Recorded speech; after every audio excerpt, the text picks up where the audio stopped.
Before we begin, listener, remember to gently tap like and subscribe so you won't miss the next story.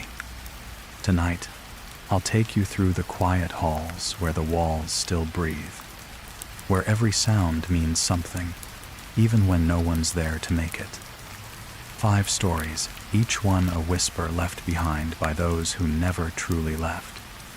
So, turn down the lights, lie still, and listen carefully, because some sounds don't stop when you wake up.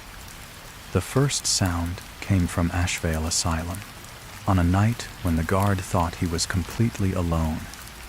The air grew heavier, like the building itself was holding its breath.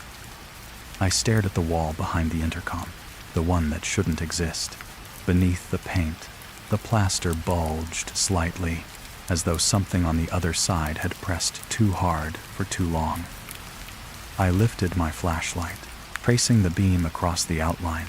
The dust shifted, revealing faint finger marks, 5 of them, child-sized. My throat tightened. Then came another sound, not a knock this time, not even tapping. It was scratching, slow and deliberate, drawing lines into the wall from the other side. The noise rose and fell, like someone tracing letters they could no longer remember how to spell. I whispered, almost without meaning to, "Who's there?" No. The scratching stopped. In the silence, the building seemed to lean closer. I could hear the faint ticking of the old clock in the reception hall 2 floors away, and over that a heartbeat, not mine, a steady, rhythmic pulse vibrating through the floorboards. I took a step back. My radio crackled, though I hadn't touched it.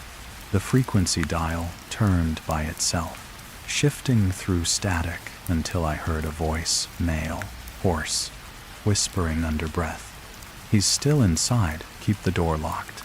I froze. My ID badge caught the light as I glanced down, and that's when I noticed something written in marker across its plastic surface.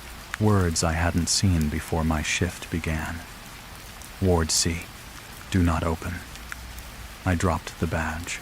It hit the tiles, the sound echoing far longer than it should have. Somewhere behind me, a door hinge sighed open, just slightly. The air shifted, colder now. The faint smell of disinfectant sharpened into something metallic old blood, long dried, reawakened by damp. Then, from deep inside Ward C, came a slow, dragging sound. Not footsteps. Something heavier, softer, pulling itself closer with each muted scrape. And beneath it all, 3 more knocks, perfectly timed, answering the beat of my own pulse. The dragging noise grew louder, slipping between the knocks like a breathing pattern. 3 knocks pause a long, wet scrape across the tiles. I knew the sound of a body being moved. I'd heard it before in other hospitals, during evacuations, during nights when the gurneys stuck to the floor from old blood. But this had no rhythm of hands or weight. It moved as if the floor itself was pulling something forward. The torchlight trembled in my hand. I wanted to radio for the caretaker on the lower floor, but the device had gone dead, its indicator light frozen on a weak red blink. Then, another sound layered itself over the rest. A faint metallic click. Then another, like locks turning, one by one, down the corridor. I turned toward the sound and saw at each door along Ward C, those heavy steel doors, rattling softly in their frames. The first one shook, then the second, then all of them in slow sequence, like a quiet round of applause echoing through metal. I whispered into the empty hallway, "Stop that, Che," and it did. Everything fell still, too still. The air in Asheville was never silent. There was always wind, or water through pipes, or the distant hum of old lights. But now, nothing. It was as if the building had gone deaf. Then came the sixth knock. But this time, it came from above. I looked up. The ceiling paint was blistered, cracked into webs of gray. Dust drifted down like ash. Another knock, this one closer, right above me. The plaster bulged outward for a second, pulsing like skin. The air pressure changed. My ears popped. I felt the floor shift beneath my boots, subtle, like a heartbeat traveling through concrete. I took a step back, but the hallway seemed longer than before. The far end where I'd entered looked dimmer, retreating into a shadow that moved. A shape stood at the edge of my torch's reach, just enough to see the outline. A figure hunched, pale, with something slung low from its arms. It wasn't walking. It slid. Every muscle in my body froze. And then the intercom came alive again. Ward C, secure the guardroom, close door. The voice, fragmented, sped up, repeated itself in reverse, and through the distortion came another sound, faint laughter, distant, but too human. I stumbled backward, hitting the nurse's desk. The flashlight rolled across the tiles, spinning light over the walls, and there they were again. Those numbers scratched into the paint. 3, 3, 1, 5. A new one had been added. That's when I noticed the pattern. Each time the knocks came, another number appeared. The laughter stopped. The dragging noise started again. But now it was right behind the wall, following my movements, syncing with my steps. I tried to breathe quietly, but the air whistled through my teeth, and the sound echoed louder than it should have. It came back distorted like someone else breathing through me. The lights above me flickered once, twice, then died completely. Darkness folded over everything. In that silence, there was only one thing left, the knocks circling the room. Not from one place anymore, from every direction at once. 3 slow beats. 1 pause. Then another knock inside my own chest. And I realized it was counting. The silence after the last knock was unbearable. It pressed against my ears until I could hear the blood moving through them, a slow rush that sounded almost like footsteps. I whispered, just to hear my own voice. "Who's there? Thanks for watching." No answer, only a faint hiss of air, drawn in from cracks in the walls. My flashlight flickered once more before dying completely. Darkness swallowed the hall. But even then, I could see, not with my eyes, with something else. Every sound had its shape. The creak of the ceiling above painted a slow line of motion in the air. The distant drip of water marked depth, like a heartbeat from below. And in front of me, beyond the nurse's desk, there was breathing. Shallow, steady, too close. I took one careful step forward. The tile beneath my boot shifted, brittle and damp. The breathing stopped, not because it had gone away, but because it was listening back. I waited, counted the rhythm of my pulse. 3 seconds, 4. Then, knock. Right in front of me. The sound hit my chest like a physical touch. The air trembled with it, as if the wall itself had spoken. I reached out. My fingers brushed the cold paint. Beneath it, I could feel a vibration, not mechanical, not echo. It pulsed. Slow, deliberate, human. I pressed my palm flat against it, and the knocking stopped. For a moment, there was nothing. No light, no sound, just the faint warmth of my own hand against the wall. Then something pressed back. It wasn't the same rhythm as before. It matched my pulse, my breathing, mirroring every small movement as if a second self were trapped inside the wall, perfectly synchronized. A cold whisper slid through the crack near my ear. "You came back. You always come back." The words were wrong, not the sound, but the way they bent around the space, wrapping the syllables in echoes that didn't belong. I stumbled back. My shoulder hit the desk, sending a file tumbling to the floor. The folder burst open, pages scattering across the tiles. Under the flicker of my phone's weak light, I saw the front page, a report labeled Incident, Ward C, 3:31 a.m. My eyes caught the date. 6 October 1998. The same date as tonight. I flipped through the sheets, hands shaking. The notes were short, clinical. Security personnel found deceased. No forced entry. Sound of repeated knocking reported prior to incident. Quite. The signature at the bottom made my stomach twist. The name was mine. I felt something slide across the floor behind me. A whisper of fabric. A footstep soft, careful, circling. The room had shape again. The air moved in rings. I raised the phone. The beam caught something just beyond the edge of light, the outline of a shoe. Black. Regulation issue. Exactly like mine. Then came the reflection. Not from glass, there wasn't any, but from the polished tile at my feet. A figure stood there, facing me. The same uniform, same flashlight, same posture, except the mouth was moving. It spoke without sound. And then, the wall behind it rippled like water. Knock.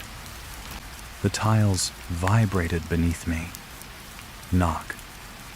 My reflection tilted its head. Knock. It smiled.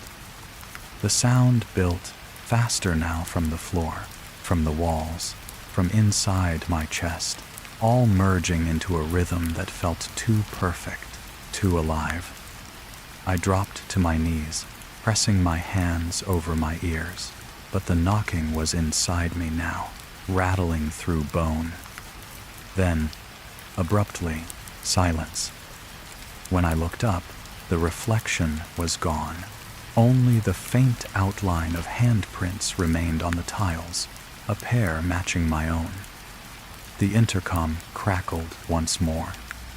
The guard is inside. And then, one final knock from behind my back. For a long while after that final knock, nothing moved. The air in the ward settled, heavy and stale, as if it had been holding its breath and finally exhaled. I stayed crouched on the floor, the cold seeping into my knees. My phone light flickered weakly, its battery icon red, the only sign that time was still moving. When I finally stood, the intercom was silent. The hum of the old building returned that faint, living sigh of pipes and distant wind. It almost felt normal again.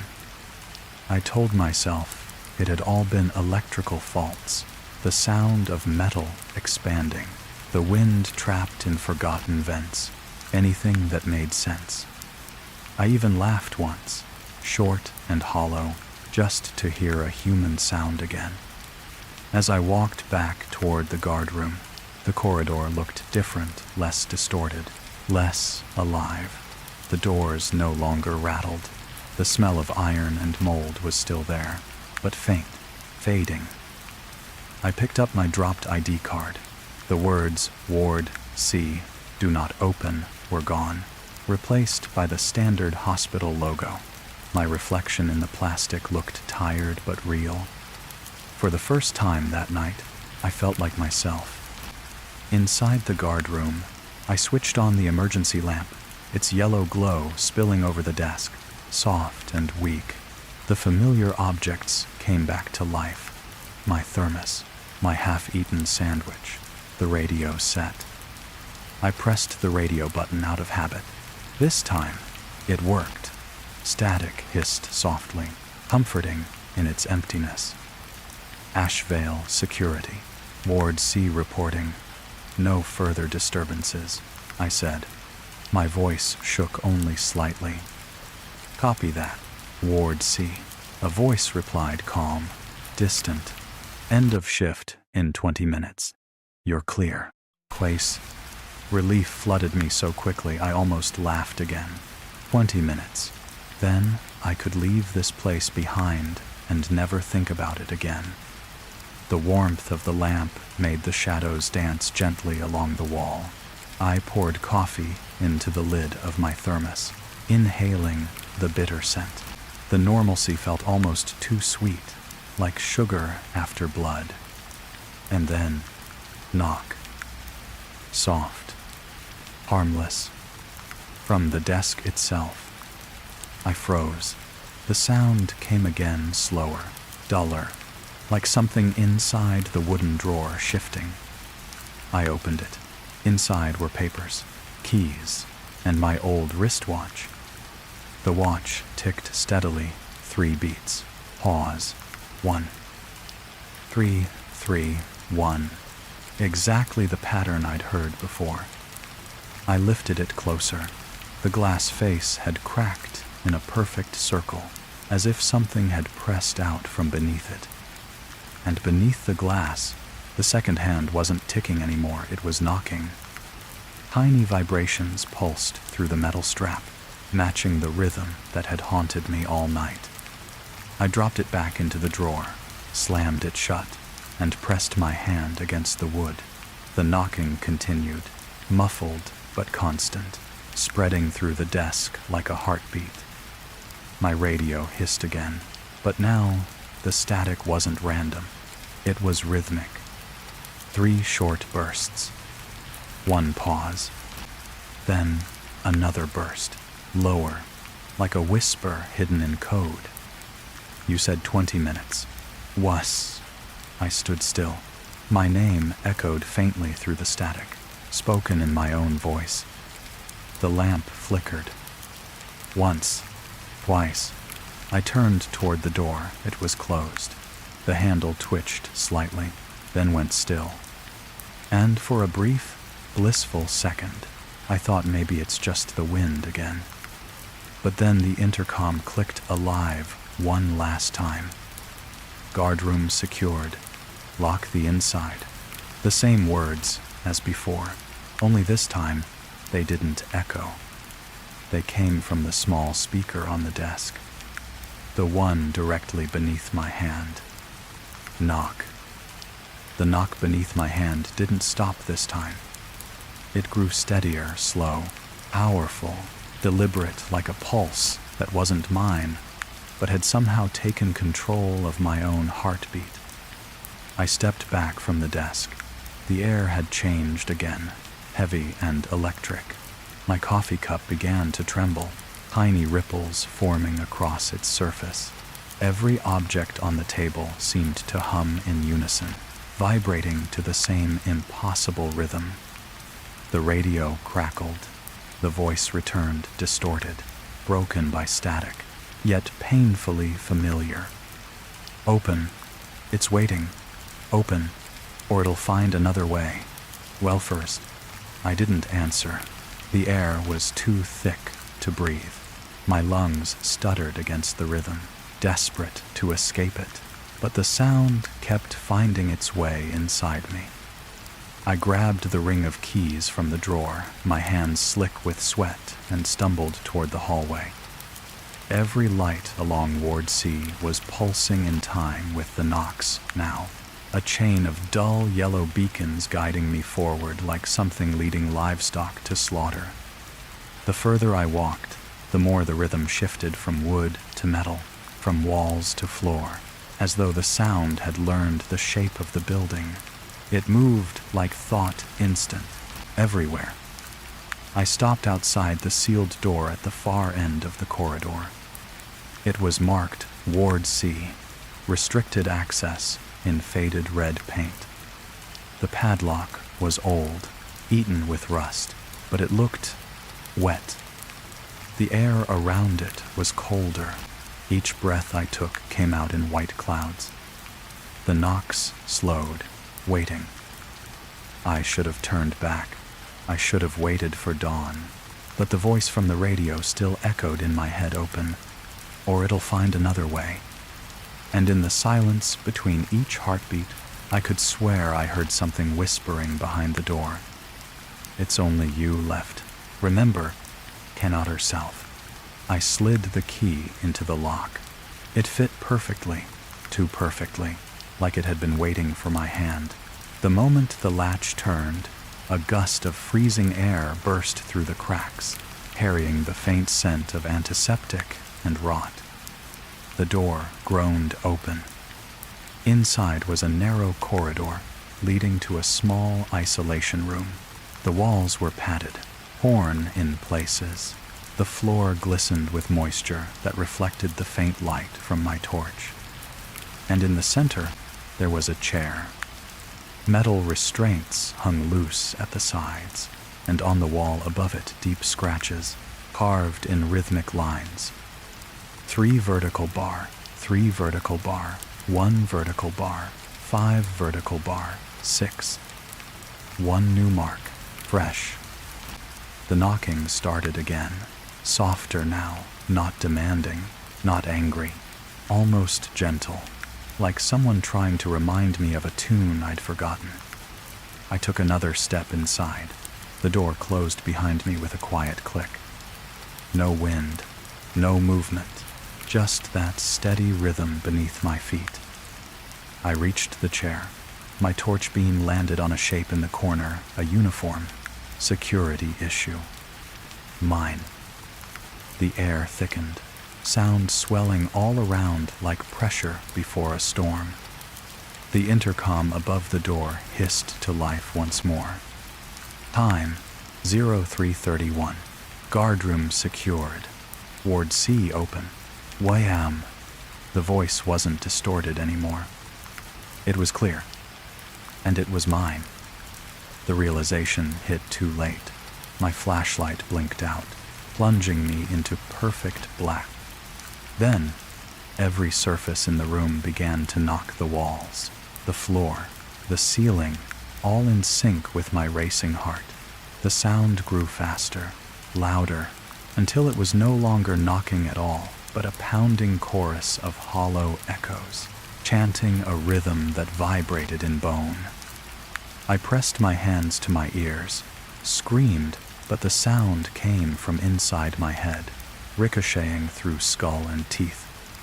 Then everything stopped. A breath against my neck. Close. Too close. You finally opened it, and to extra. The cold hand pressed against my shoulder. The touch wasn't solid, it was made of air and memory, like something that had been waiting in my absence. I turned and saw myself, pale, motionless, standing just inside the doorway. The other me lifted a hand and placed it against my chest. Knock. The sound didn't come from the walls anymore. It came from my ribs. Pain flashed white, not sharp, but deep, spreading warmth through my body as if something ancient had found a way in. My lungs seized. My vision tilted. The last thing I saw was the chair, empty again. And on the wall beside it, a new mark carved by invisible hands. 3 vertical bar, 3 vertical bar, 1 vertical bar, 5 vertical bar, 7. One higher than before. Then everything fell away. When I woke, I was sitting in the guardroom, daylight spilling through the cracks in the blinds. The thermos was cold. The clock on the wall read 3:31 a.m. The radio crackled softly beside me. Morning shift reporting. All clear. Ward C. Way. I swallowed hard. My hands were trembling. On the back of my left hand, 5 faint bruises formed the shape of fingertips, small, childlike. And somewhere deep in the walls of Ashevale Asylum, 3 soft knocks answered the beat of my heart. Morning came without color. The fog over the Somerset Hills hung thick around the asylum, swallowing the rising sun before it could touch the windows. I signed the end of shift report with a hand that didn't feel like mine. The paper beneath my pen trembled faintly, though the air was still. The supervisor's voice came through the radio, distant, routine. Good work. Ward C. The transport will arrive shortly. 1 removal scheduled. And say, 1 removal, I repeated, half asleep. The clipboard on the desk listed only 1 name, unidentified, recovered from Ward C. Time of death, 3:31 a.m. I stared at the number until the ink blurred. Outside, I heard the low rumble of an engine. Through the fog, headlights glowed pale against the gate. An old transfer van, white, unmarked. The driver didn't get out. He only leaned forward enough for me to see a reflection in the glass, his eyes open but unmoving. The back doors opened by themselves. Inside, I glimpsed a single stretcher draped in canvas, straps hanging loose. The same smell of antiseptic drifted out the same air that had filled Ward C. A faint knocking came from within the covered shape. 3 slow beats. 1 pause. Then silence. My heart answered the rhythm before I could stop it. 3 beats. Pause. 1 more. The driver turned his head toward me, mechanical and slow. Brighton. Delivery by dawn. Waytune. The van's engine groaned to life, wheels crunching over gravel as it rolled down the fog-soaked road. I watched it until it disappeared, the echo of its rattling doors fading into the mist. When I looked back at the desk, the transfer slip was gone. Only my badge remained face down. On the back of it, written in faint marker, were 5 numbers: 3, 3, 1, 5, 7. And beneath them, a new word, written in a trembling hand. Next. Raider.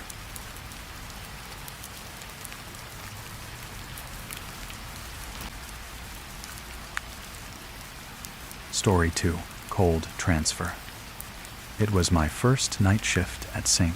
Aurelia Morgue, a place the sea had almost forgotten. The salt in the air ate through the locks, and the wind carried the sound of waves into the cold hallways, like a heartbeat that refused to stop. Just after midnight, the call came through. Transfer from Ashevale Asylum. 1 body. ETA 5 minutes. What? I wasn't supposed to handle arrivals alone, but the night porter had gone home sick, so I waited by the loading bay, clipboard trembling in my hands, breath ghosting in the air. Headlights cut through the fog, an old transfer van, white, engine humming too evenly, as if it were idling underwater. It stopped without a driver stepping out. The rear doors opened on their own. Inside lay a single stretcher, wrapped in heavy canvas, frost clinging to the zipper like veins of glass. When I touched the metal tag, it burned cold against my skin. It read only 1 word: Ashevale. And as I leaned closer, the zip twitched just once, like something beneath the sheet had quietly drawn breath. The van's doors closed on their own the moment I wheeled the stretcher inside. The slam echoed through the morgue like a gunshot swallowed by concrete, and for a few seconds, the only sound left was the slow roll of the gurney wheels against the tile. The air inside sent Aurelia was colder than it should have been. My breath trailed ahead of me like smoke, curling against the fluorescent light that hummed with a tired pulse. The tag on the body still read Ashvale, no date, no initials, no case number. Just that one word, as if the name itself were enough to explain everything. I parked the stretcher beside the intake table and reached for the zipper. The fabric was stiff with frost. When I pulled, it resisted, then released with a whisper that sounded uncomfortably like a sigh. Inside was ordinary. A male body, mid-40s, uniform still intact. The ID badge was half melted, but I could make out a fragment of the lettering. Security. I checked for lividity, pale, uneven, skin temperature, 5 degrees above expected. The eyes were closed, but a faint fog clung to the lashes, as though moisture had gathered from the inside. When I leaned closer to confirm, my breath condensed on the cornea, and something inside the pupil moved. It was so slight I almost doubted it. A flicker, a tremor, a reflection where there shouldn't have been one. I stepped back, swallowing the taste of metal rising in my throat. My recorder in my breast pocket clicked on by itself, a red light blinking. I hadn't pressed it. Specimen received, 23:30 hours. My own voice spoke through the speaker, even though my mouth hadn't opened. Then, 3 faint clicks came through the playback. Soft, deliberate. Tap, tap, tap. I turned off the device. The sound didn't stop. It was coming from the metal table from beneath the stretcher. I knelt, shining my light under the wheels. A thin layer of frost had formed across the tiles, spreading outward like veins. In the center, where the gurney legs touched the floor, the ice had cracked in the shape of a hand. 5 small prints, perfectly formed. And as I stared, the wheels began to move, just an inch. Then another, slow, careful, rolling itself toward the examination room. The gurney rolled ahead of me as if pulled by the air itself. The rubber wheels whispered across the tiles, tracing a perfect line toward the autopsy room, the only place still lit by the emergency lamp. I followed, every step echoing back in pairs, as though someone walked just behind me. The overhead light flickered once, twice, then steadied into a dim green haze. The hum of the refrigeration units joined in low, constant, almost like breathing. I told myself it was a trick of nerves, but when I stopped, the sound stopped too. And when I exhaled, something else exhaled after me. The gurney halted beside the examination table. I reached for the side latch. The canvas was stiff, yet I could see faint condensation gathering under the fabric. A pulse of fog escaped from the zipper, soft, deliberate, like a sigh. I touched it. It was warm. That was impossible. I stepped back. The recorder in my coat crackled again, though I hadn't turned it on. My own voice bled through the static, slow, distorted, caught in loops. Arrival confirmed. Ashvale. Single unit. 3:31. Then, faintly, beneath the playback, the sound of metal wheels turning. I turned toward the corridor. Nothing. But when I looked back at the stretcher, the zipper had moved.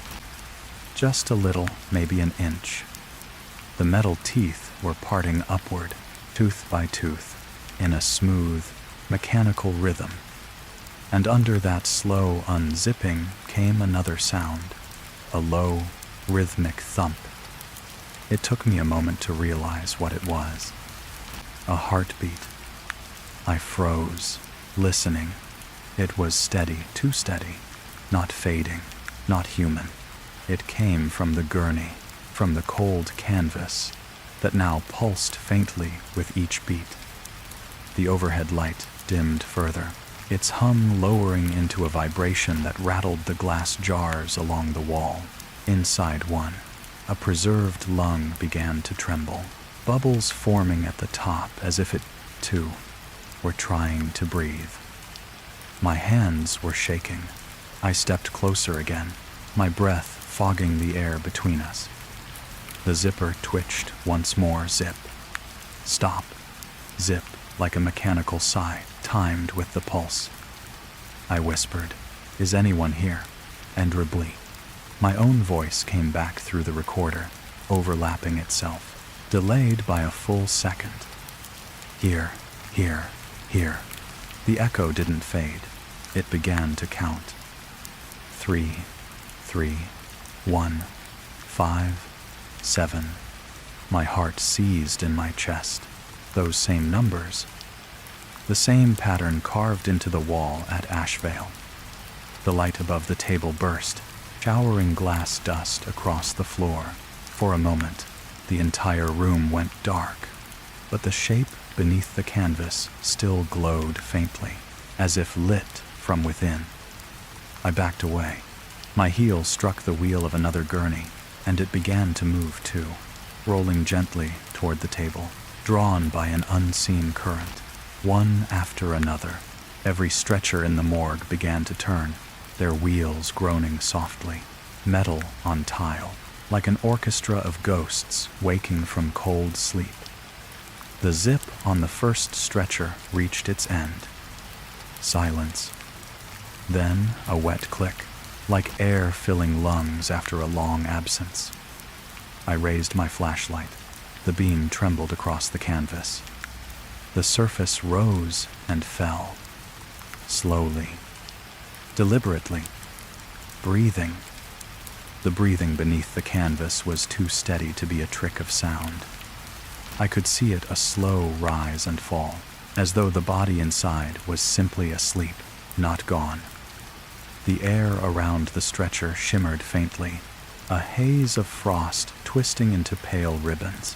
The temperature gauge on the wall blinked, red dropping until the screen froze completely.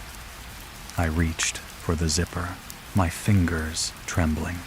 The metal was slick with condensation, warm where it should have been frozen. The first inch parted with a whisper, then another. The sound was softer than fabric should allow, not a scrape, but a sigh, drawn through lips that no longer belonged to the living. As the opening widened, a faint exhale escaped, brushing my wrist. It was cold, damp, real. I told myself to stop, to call someone, to not look, but the silence that followed was unbearable. I pulled the zipper halfway down. A pale face emerged, skin bluish under the flickering light, the mouth slightly open as if mid-word. A hospital uniform. A badge cracked, stained, but still legible. Ashvale Security. Night duty. I stepped back, my breath hitched. It was him. The guard from the report I'd read during induction, the one found dead in Ward C. Time of death, 3:31 a.m. His eyelids fluttered. Just once. The motion was so slight I almost convinced myself it was settling air, but then the lips moved stiff, delayed forming shapes with no sound. The recorder in my pocket clicked on by itself. Static filled the room, followed by a faint, fragmented voice. "Open. It's waiting." The same words I'd heard in the previous tape from Ashvale's archives. I stumbled backward, bumping into the second gurney. The wheels squeaked softly, answering in rhythm 1, 2, 3. Then the first gurney responded knock, knock, knock. The sound bounced between them, an invisible dialogue carried through metal and cold. I pressed my palms to my ears, but the knocks continued from inside my chest, echoing against bone. The corpse's eyes snapped open, milky, unfocused but aware. The pupils expanded in the dim light, black swallowing blue, until only void remained. The chest rose once more, deeper now, and the lips parted. The voice that came out wasn't human anymore, a hollow resonance that seemed to vibrate through the tiles, through the air, through me. You brought me back. Well, I fell against the wall. My knees buckled. The entire room felt smaller, the walls flexing inward with each breath he took. Transfer completed. Bang self. The voice faded into the static of the recorder. Then, abruptly, silence. The body went still. The frost stopped forming. Even the humming of the freezers ceased, as if the building itself were holding its breath again. I inched forward. The badge hung loose on his collar, swinging gently. I reached out just to turn it over, to make sure it was real. The instant my fingers brushed the plastic, the tape recorder spoke again. Destination confirmed. My Graston. A faint smile lingered on his lips. And before I could pull away, his hand stiff, white, impossibly cold, gripped my wrist. The pressure was weak, but deliberate. His thumb pressed against the pulse in my arm, counting. 1, 2, 3. Then he released me. The light flickered once more and died completely. In the darkness, the zip began to close itself, tooth by tooth, sealing him back inside. Each metallic click rang out like a heartbeat, slow, final, certain. And beneath it, somewhere deep inside the morgue's steel walls, I heard the echo of another zipper sliding open. When the last click of the zipper faded, the room felt heavier but calm, the kind of stillness that only comes after a storm has passed. I stayed frozen beside the wall, staring at the covered stretcher. The air no longer shimmered. The lights, though dim, had stopped flickering. Even the recorder had fallen silent, its red light gone out completely. I whispered to no one, "It's over." Nay. The words came out thin, almost fragile, but they sounded solid enough to believe. I forced myself to move one careful step after another until I reached the intercom. The line crackled when I pressed the button. St. Aurelia intake room. Specimen confirmed. Proceeding to log entry. At helm. My voice steadied as I spoke. I focused on procedure writing, recording, cataloging anything that made sense. I opened the morgue logbook, flipping through its cold pages. A faint scent of formalin lingered. The ink bled slightly from the damp air. The last entry before mine was dated 2 weeks ago. Under origin, someone had already written Ashvale Asylum. I didn't remember seeing that before. I closed the book quickly, as if that could erase it. The sound of the ventilation system returning to life startled me. It hummed softly overhead, pushing a weak draft through the room. The temperature began to rise 1 degree, then another. My breath no longer fogged. For the first time since the van arrived, the place felt human again. I poured myself a cup of water from the dispenser. The stream gurgled and hissed, almost musical after hours of static and silence. When I raised it to my lips, the surface rippled. I stopped breathing. 3 perfect ripples, a pause, then one more, just like the knocks at Ashvale. The cup slipped from my hand, shattering across the tiles. My phone buzzed on the desk, vibrating in short bursts. I snatched it up, grateful for a distraction. The screen showed an incoming call. Control Room Transport Division. I answered. This is intake. The body from Ashevale has arrived. Whis. A pause. Negative, the voice replied. Vans still grounded in Somerset. Heavy fog. They haven't left yet. Why? I stared at the stretcher. The canvas lay still. The zipper sealed, but the faint imprint beneath it, the rise and fall, was back. That can't be right, I whispered. It's already here. Want something? The line hissed. The voice on the other end faltered, fractured. Who's there with you? Has it SETI people sex? I didn't answer. I couldn't. The temperature dropped again, so fast that mist formed around the metal tables. Something dripped from the edge of the stretcher, a clear droplet, then another, not blood, but condensation, pooling where breath should end. The intercom clicked alive on its own. Transfer complete, awaiting return order. Has say. I froze, staring at the speaker. The voice was mine, recorded, replayed, and layered with static. The morgue clock ticked once, then stopped.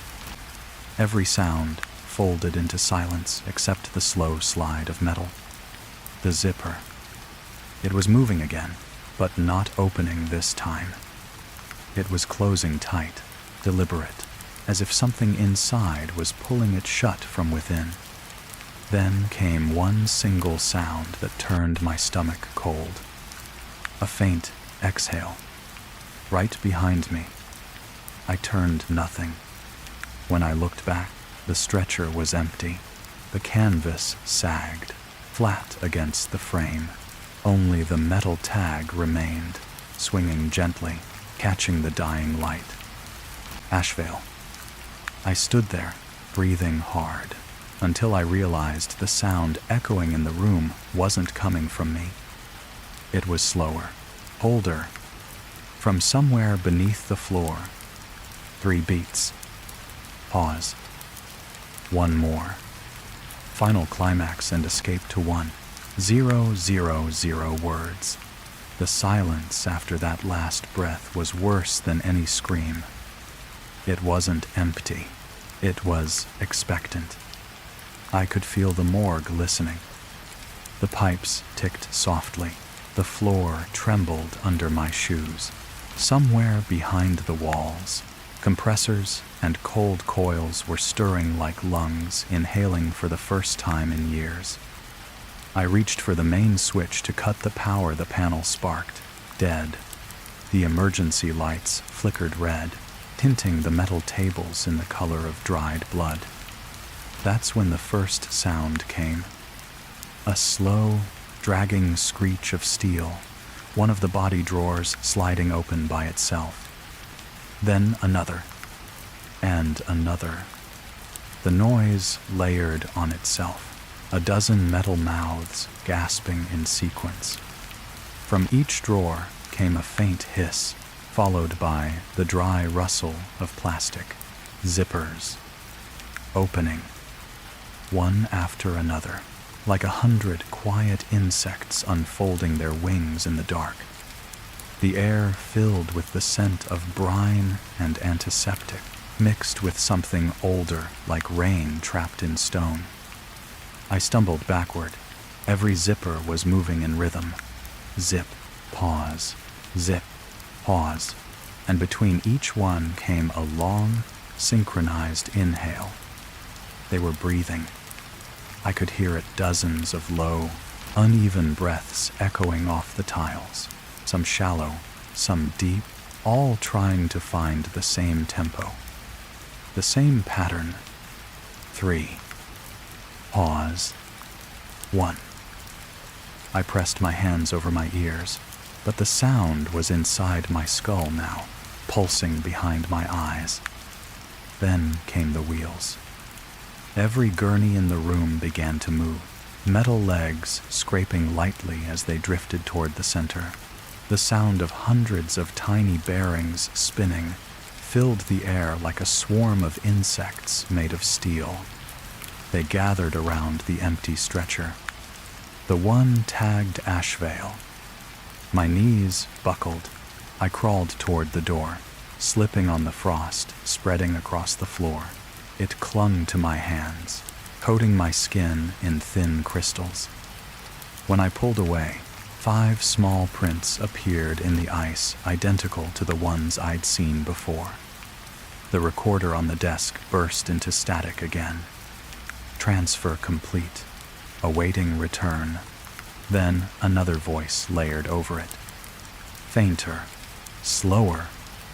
My own destination, Saint Aurelia, received, quote. The lights flickered once more. In the brief flashes of red, I saw figures standing among the gurneys, vague, translucent shapes, still bound in sheets that swelled and fell as they breathed. One of them turned its head toward me. Its mouth opened, stretching wide. Return trip confirmed. They saw. The sound wasn't spoken. It vibrated through the floor, through the walls, through the marrow of my bones. Something inside the empty stretcher shifted. The sheet rose. I forced myself up and ran, nearly slipping on the frost. The exit door loomed ahead, but when I grabbed the handle, it burned my palm freezing cold. A voice came from behind me. Palm. Familiar. You forgot the tag. Well. I turned. Standing beside the Ashvale stretcher was the man in the security uniform, pale, motionless, watching. His hand rested on the metal tag, swinging it gently by its chain. Someone has to bring it back. He selfed. He took one step toward me, and the wheels of every gurney turned with him. The air grew thick, the cold blooming in layers until my breath came out as shards of glass.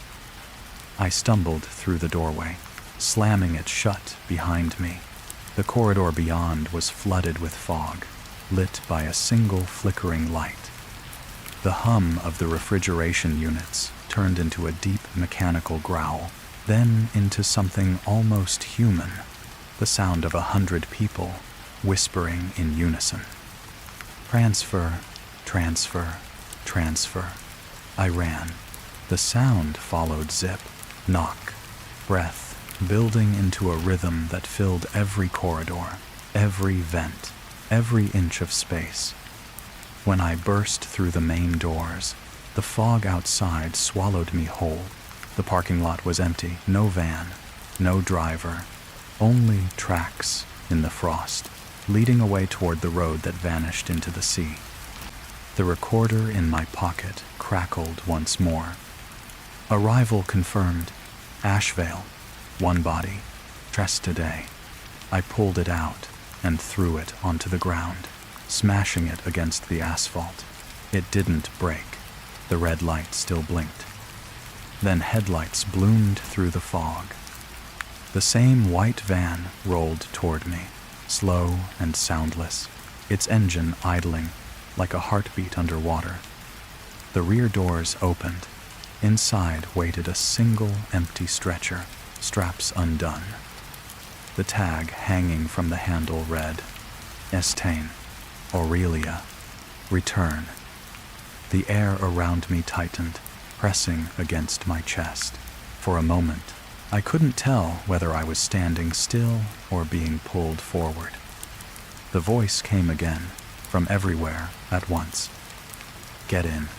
The road's short. The cold will keep you. Wides.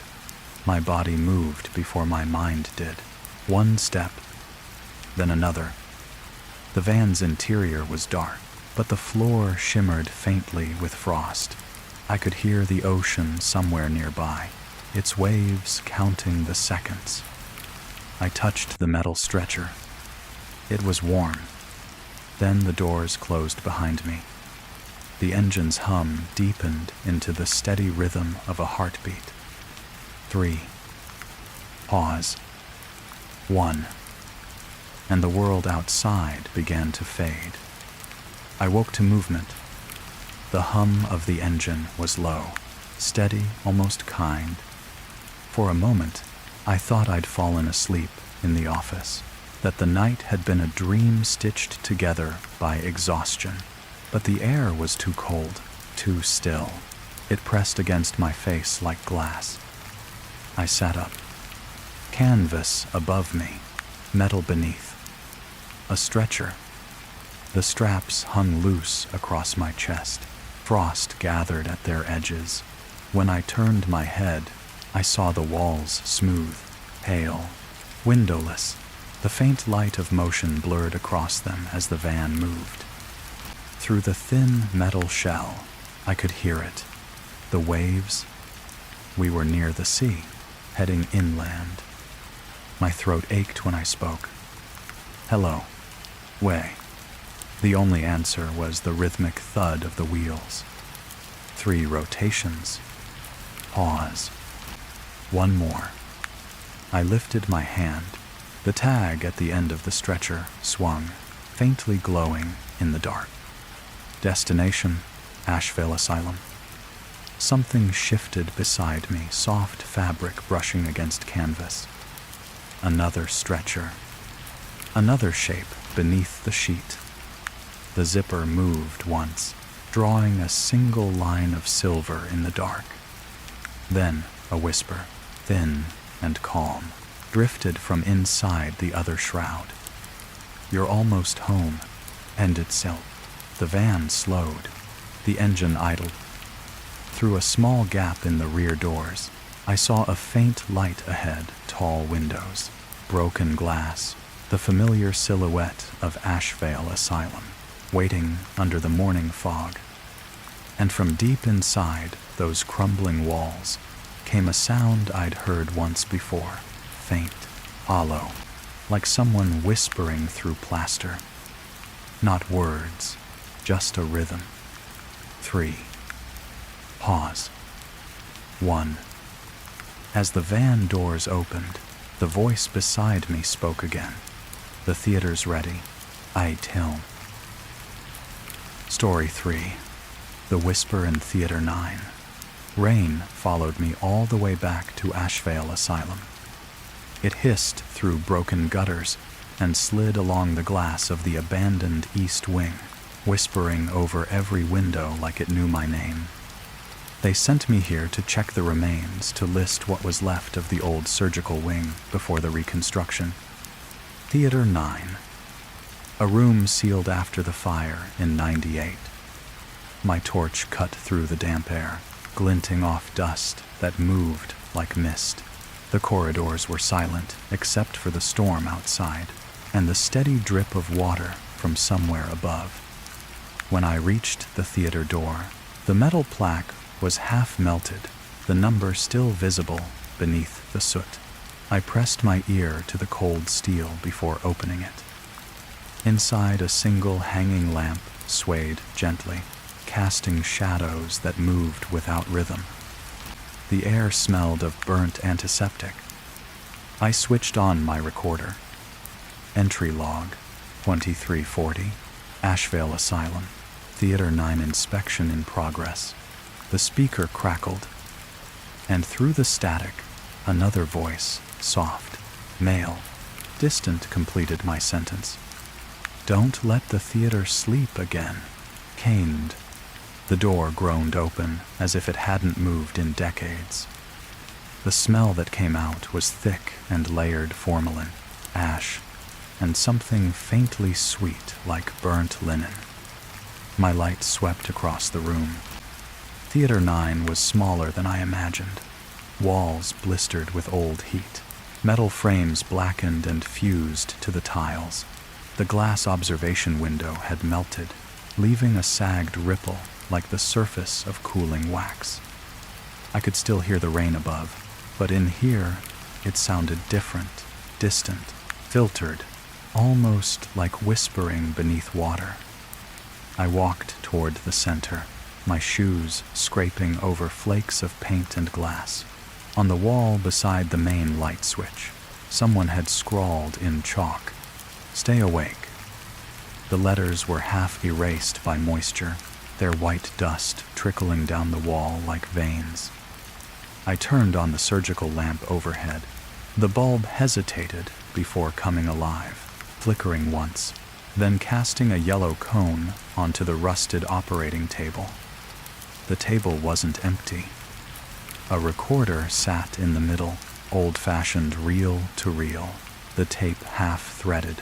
Its spools twitched once as the power surged through the room, then stilled again. I checked my own recorder. It was still running. My voice played back faintly through the speaker. Entry log, 2340, Asheville Asylum. Then, over it, another voice calm, almost kind. "You came back, Ezra." I froze. The voice wasn't in the room. It was inside the walls. I pressed my hand to the cold tile.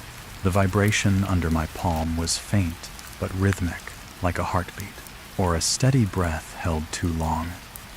I followed it to the corner, where a large ventilation grill hung loose. Rust streaked down the wall beneath it. From behind the slats came the whisper again, clearer this time, layered with another voice, female, softer. "They're waiting in the theater, and to self." I lifted my torch. The light slid across the vent's metal surface, and something flickered behind it, a movement too smooth to be dust. I bent down, trying to see inside.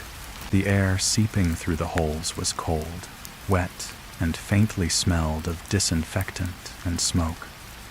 The whisper came again, right beside my ear this time. "Don't let us fall asleep." Well, I spun around. No one there.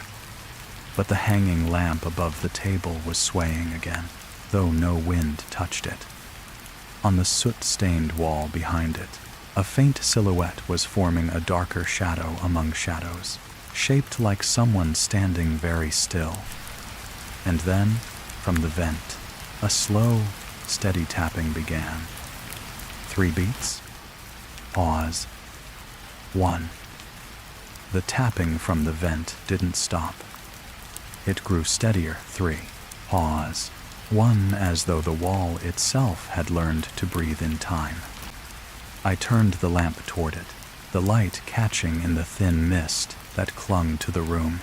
Dust particles swirled like ash caught in slow wind. And somewhere within that swirl I heard another sound, the faintest murmur of voices overlapping. At first I thought it was the rain echoing through the pipes, but when I moved, the whisper followed, adjusting to my steps, repeating the scrape of my soles on the tile, a half-second too late, like a mimic learning rhythm. I tried to record it. Testing, Theater 9 audio sample. The playback came instantly, distorted. A second voice layered beneath mine. 9. Audio. Alive. The words bent themselves to fit what I'd said. I could hear breath between syllables, not digital hiss, human breath. My heart thudded against my ribs, and the sound vibrated back from the walls hollow, metallic, delayed. The entire theater was echoing me, as if the space itself had lungs. From above, a steady drip began, water leaking through a crack in the ceiling, landing in a small metal basin left on the floor.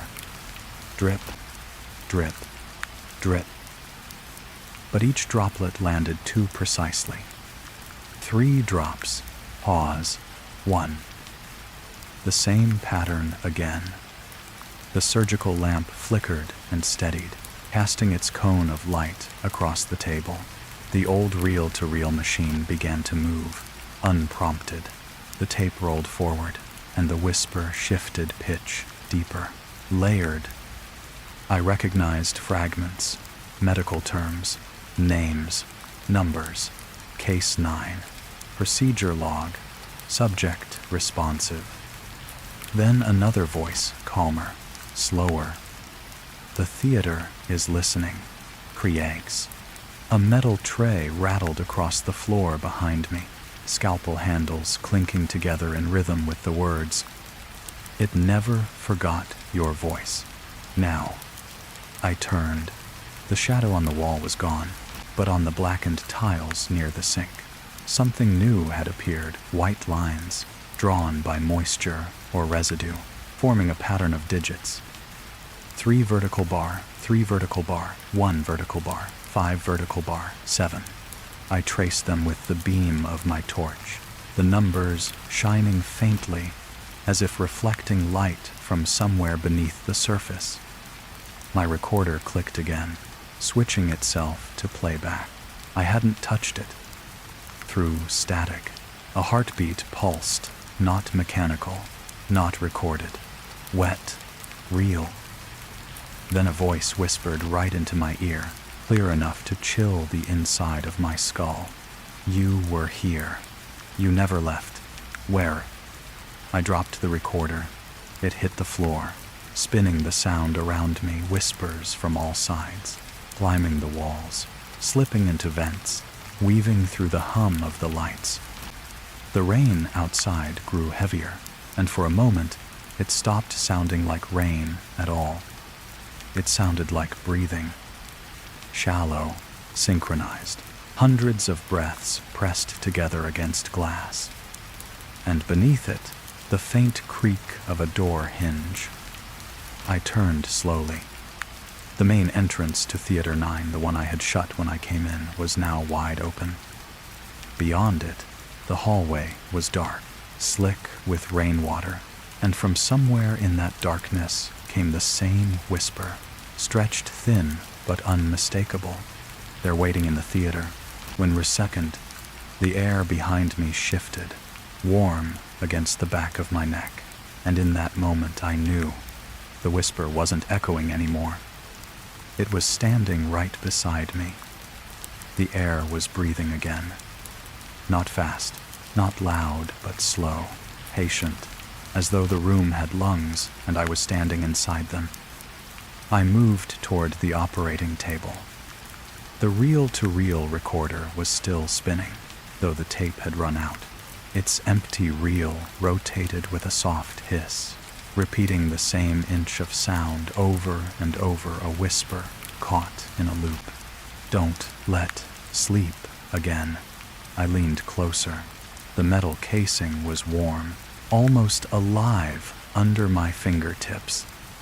Beside it, buried under a sheet of soot, I noticed something small, a microphone, old, with a braided cable curling into the darkness beneath the table, the kind they used in mid-century operating theaters to record procedures. The cable led to a narrow cabinet set into the wall. The door was half fused from heat, but a gap remained. Through it, I could see the faint glint of other reels, dozens of them, each labeled in trembling handwriting. Theater 9, Session 1. Theater 9, Session 2. Session 3, 3157. The number made my skin tighten. I pulled the cabinet door open. The smell of burned paper and formalin rushed out sharp, chemical, and wet.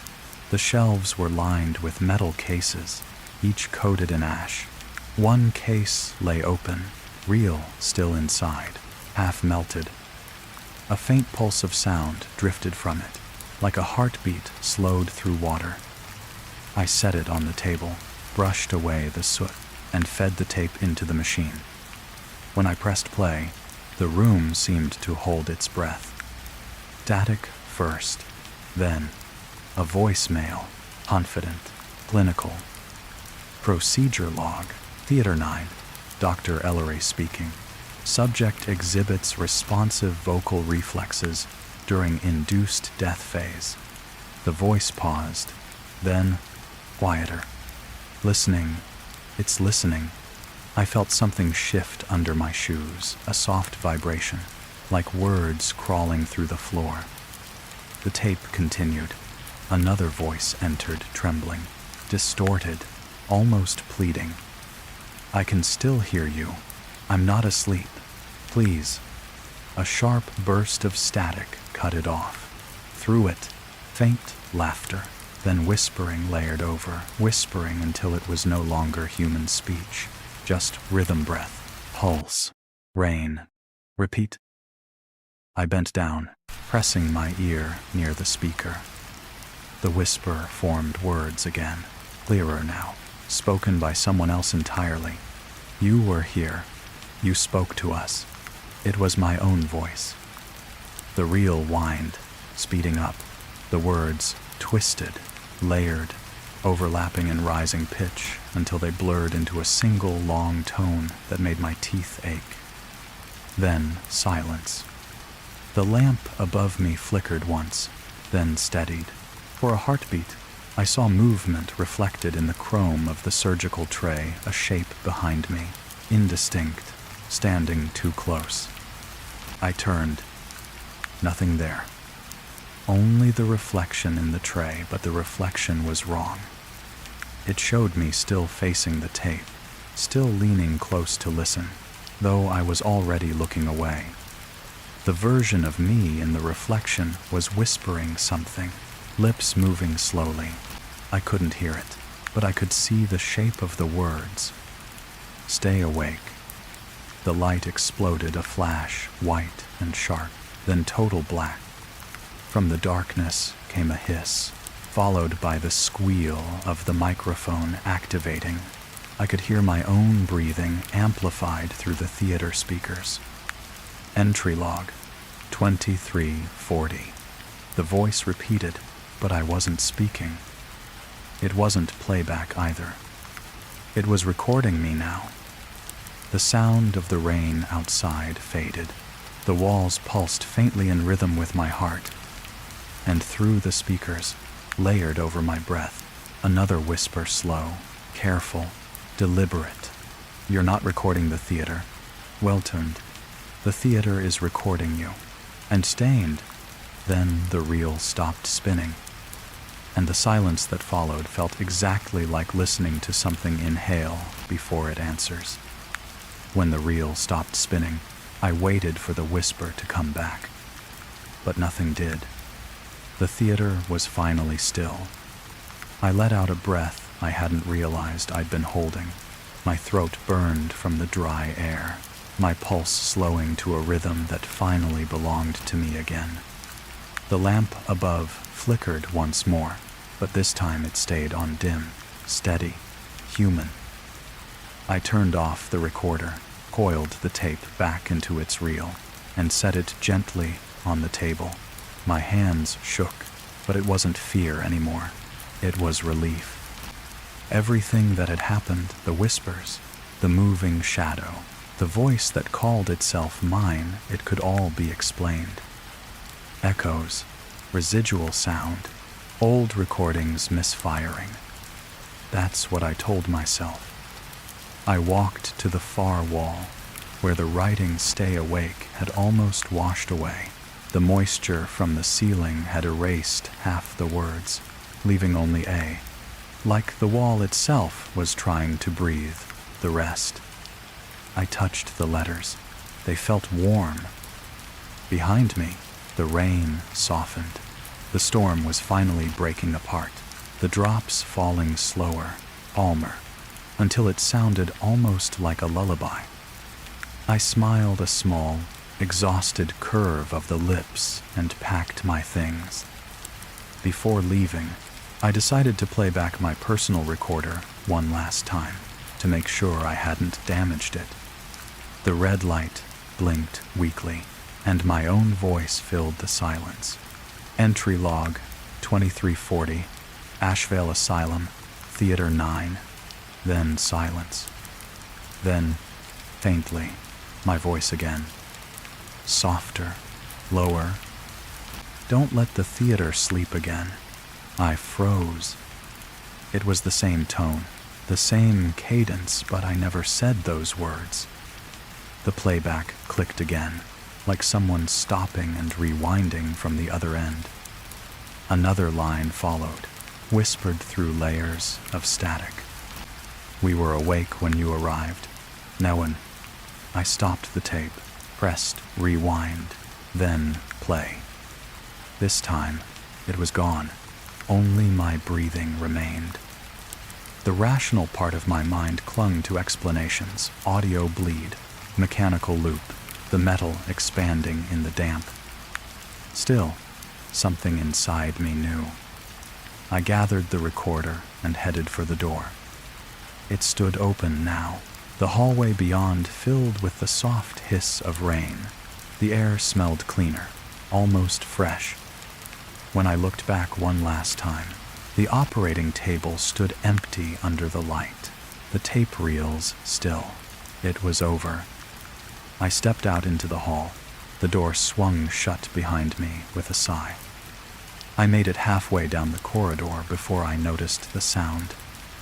At first, it blended with the rain, a soft, even rhythm.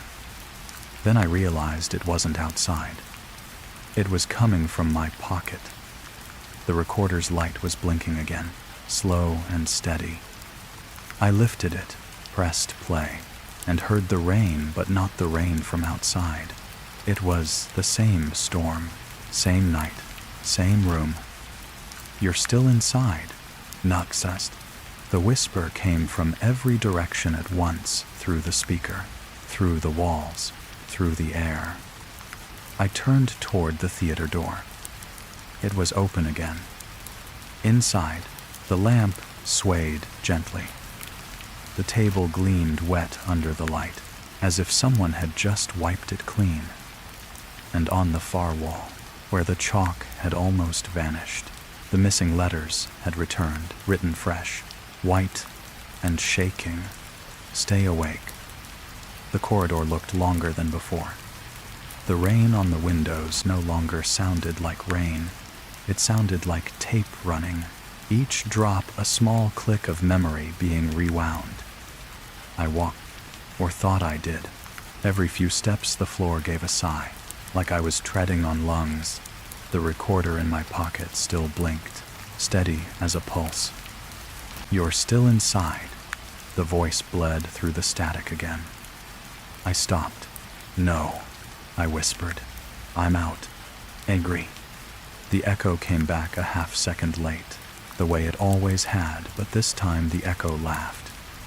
A low, careful laugh, coming from the walls. The light above me buzzed and dimmed. For a moment, the entire hallway became transparent. A corridor made of sound instead of bricks. I could see the theater through the wall, the lamp swaying over the table, the reels turning again.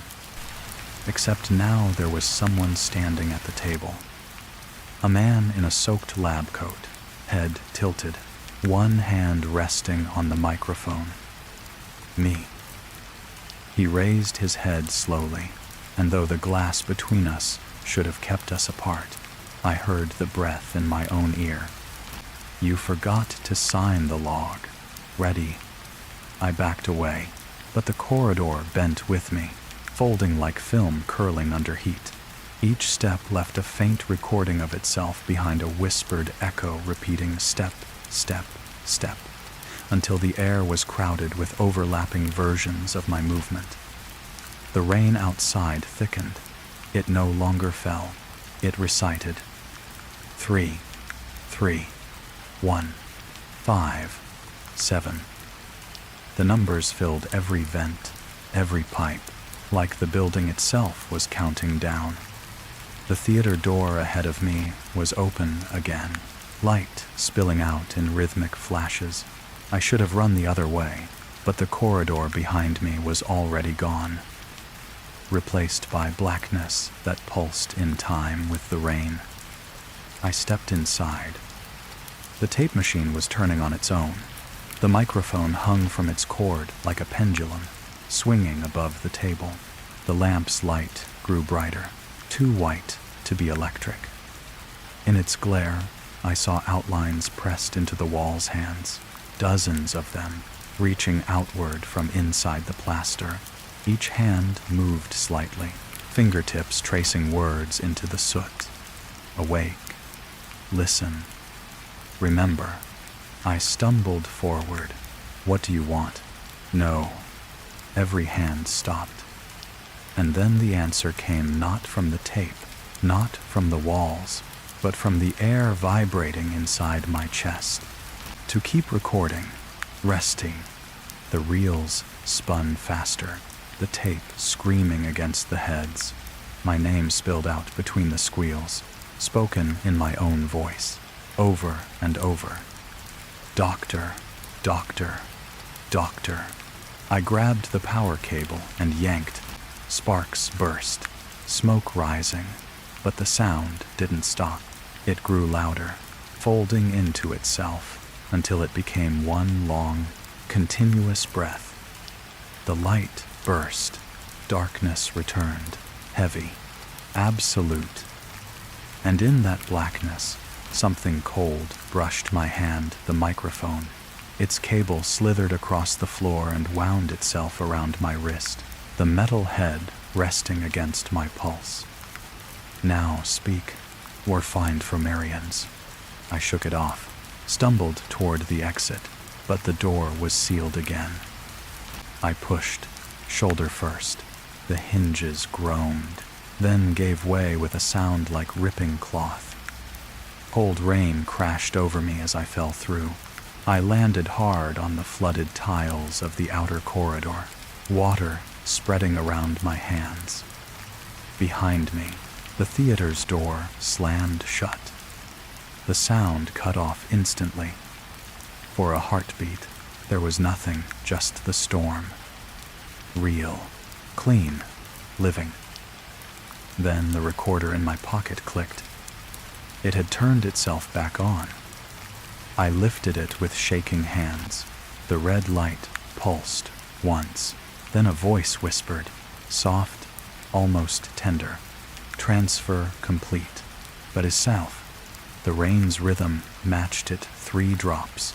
Pause. 1. The same pattern again. I ran, through the hall, through the broken lobby, past the rusted sign that still read, Asheville Asylum. The storm swallowed me, the cold biting through my clothes. When I reached the main gate, a single light glowed through the fog. A van. White.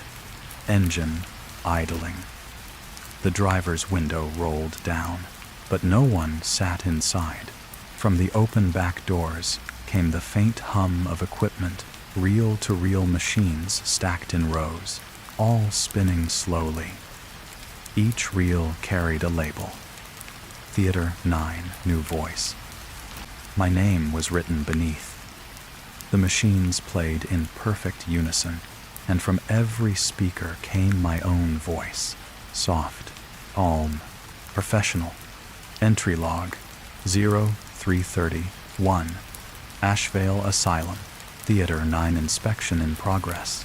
Was exactly the way I'd started. The rain eased. The fog folded over the van like a curtain. For a second, I thought I saw movement in the passenger seat. A figure leaning forward, hand resting on a microphone. Then the engine shifted into reverse. The headlights dimmed. And through the mist, just before it vanished, I heard the whisper one last time, gentle as breath against glass. The theater never sleeps. I would left a day. Dawn came slowly, pale and gray, dissolving the fog that had swallowed Asheville whole. By the time I reached the main road, the rain had stopped. The van was gone. Only the marks of its tires remained long, dark lines fading into the mist. I walked until the asylum was a shadow behind me, its windows catching the weak morning light like tired eyes. When I finally reached town, no one believed where I'd been. The hospital records said Theater 9 had been demolished years ago. The reconstruction never happened. There was no power, no equipment, no reels.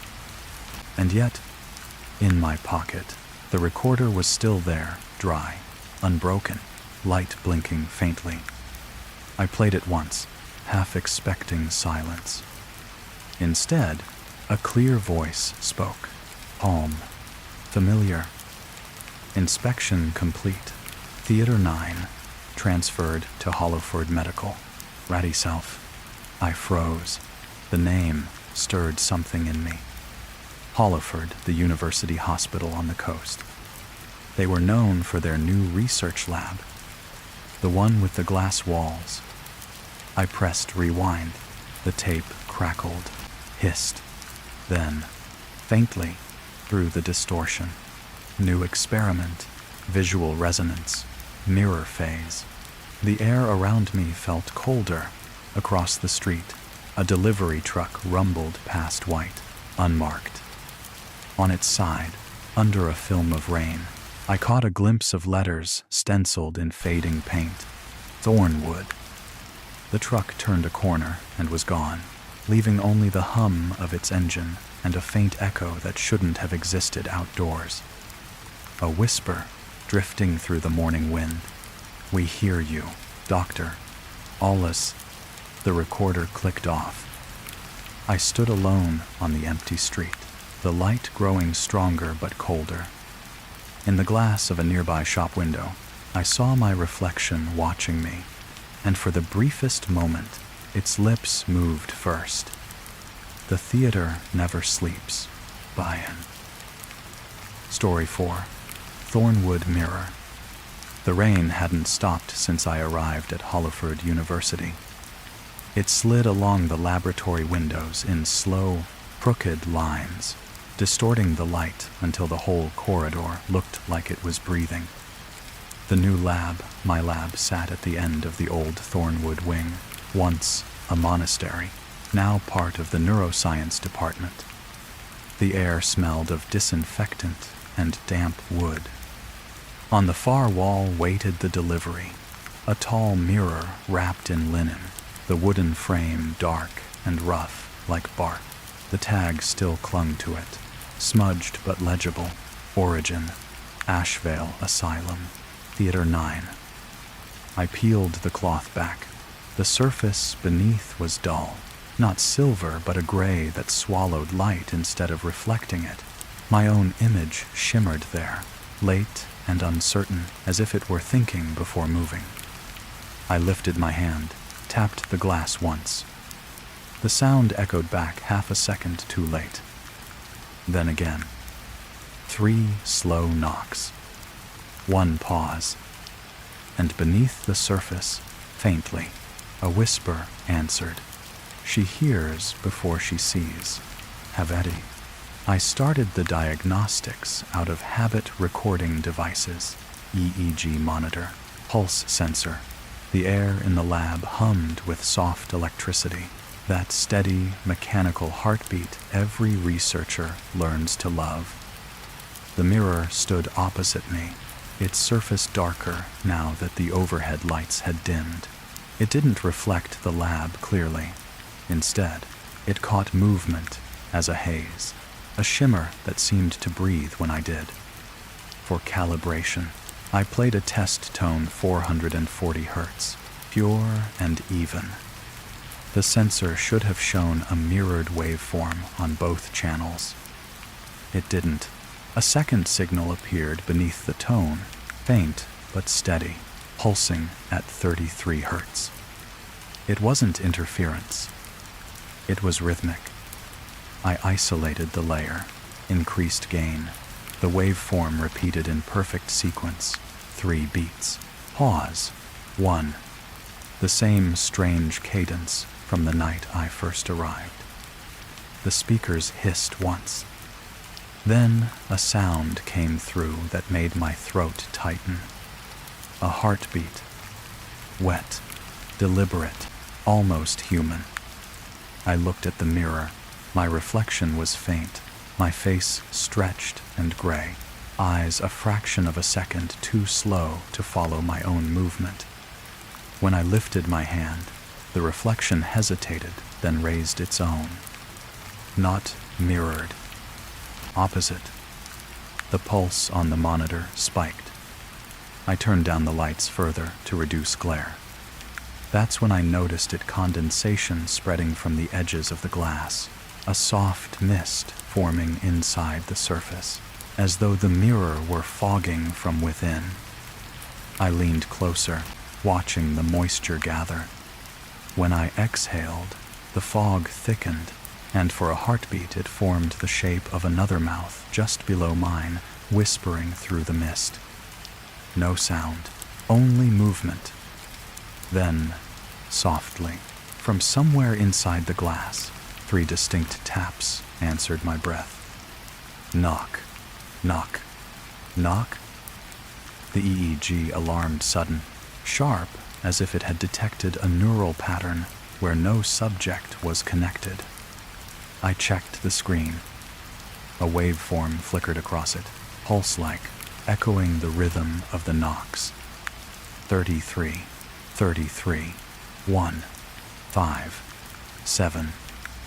The same numeric sequence I'd seen carved into the asylum logs.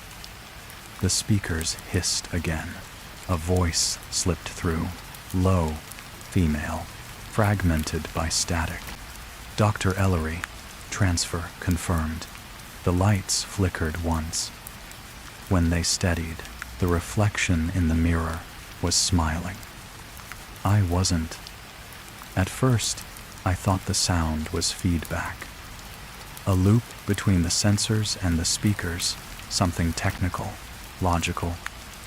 But then the pulse deepened, warm and organic, filling the air like a slow inhalation. The lights along the ceiling began to tremble in rhythm. Each flicker matched the waveform on the monitor. 3 flashes, a pause, then one long surge of brightness before the room fell back into shadow. I turned off the amplifier. The sound didn't stop.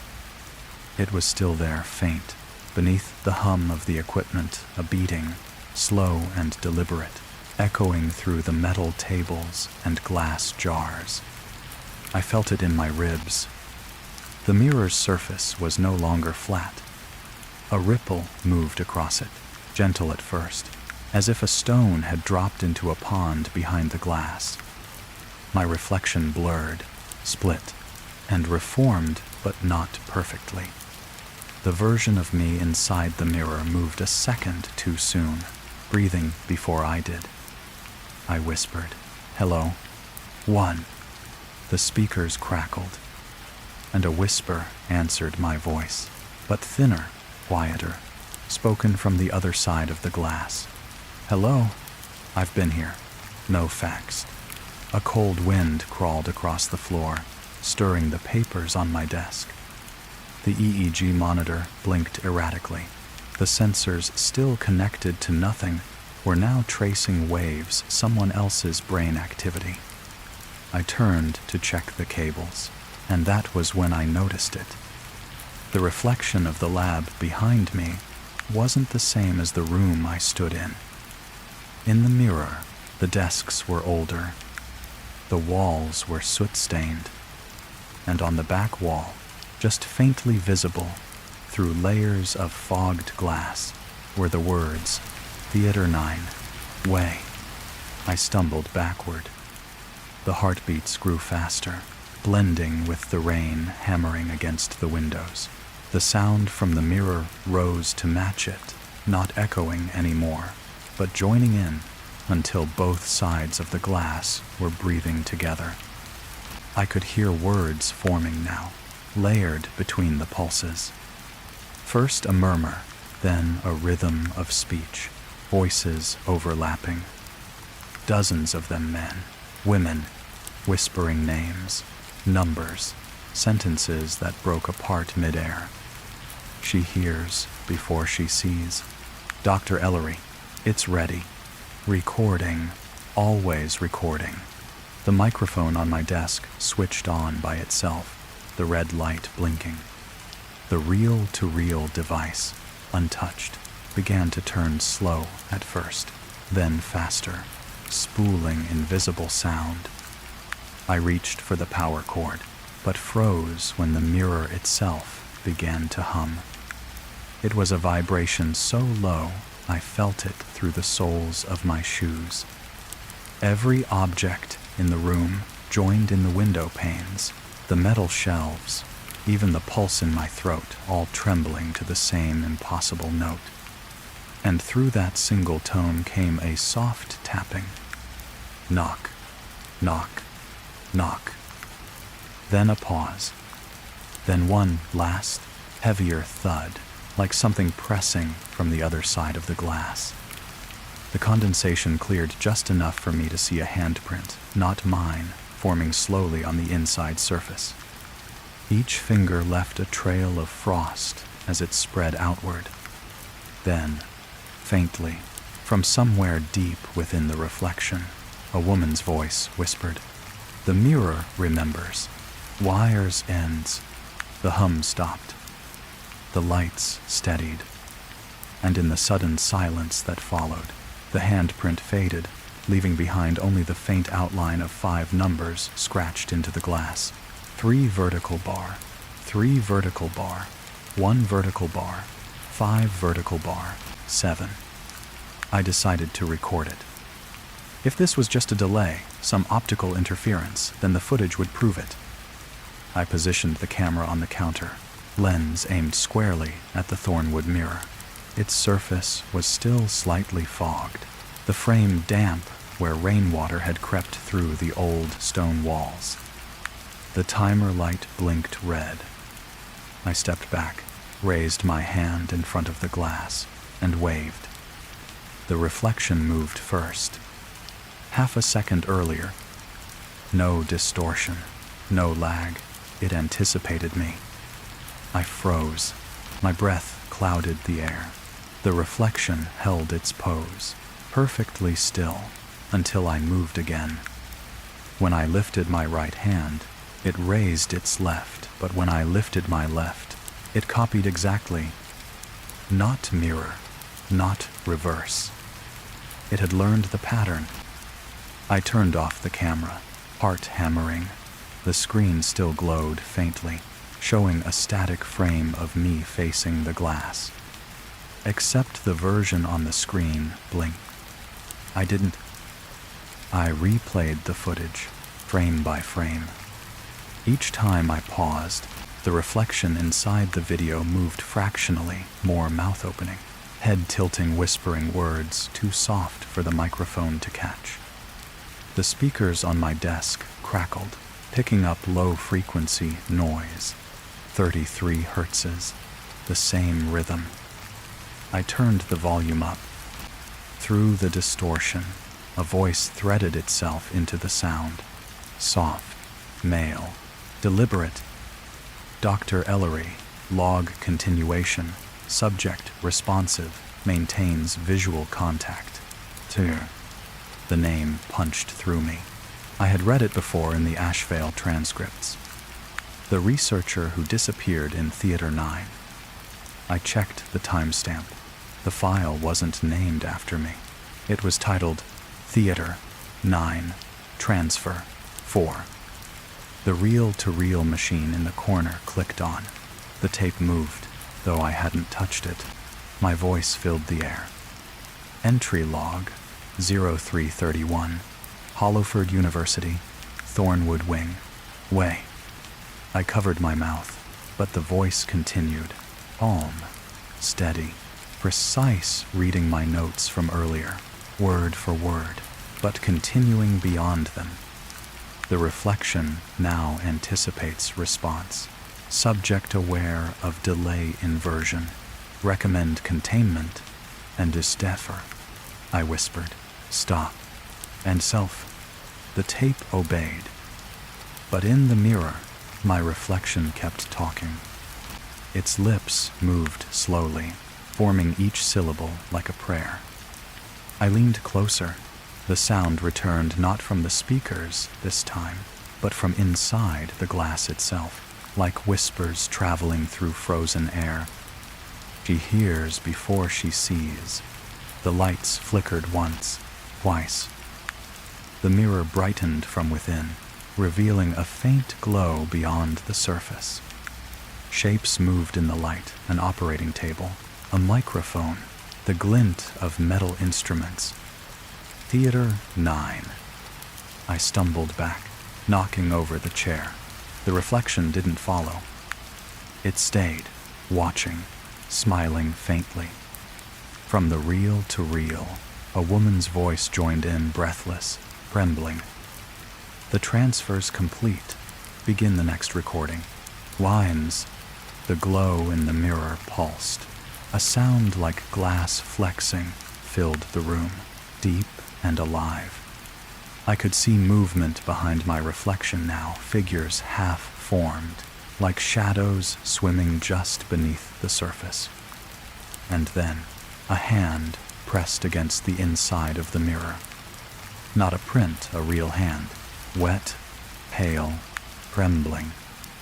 The glass bowed outward beneath the pressure, veins of light cracking through it like frost.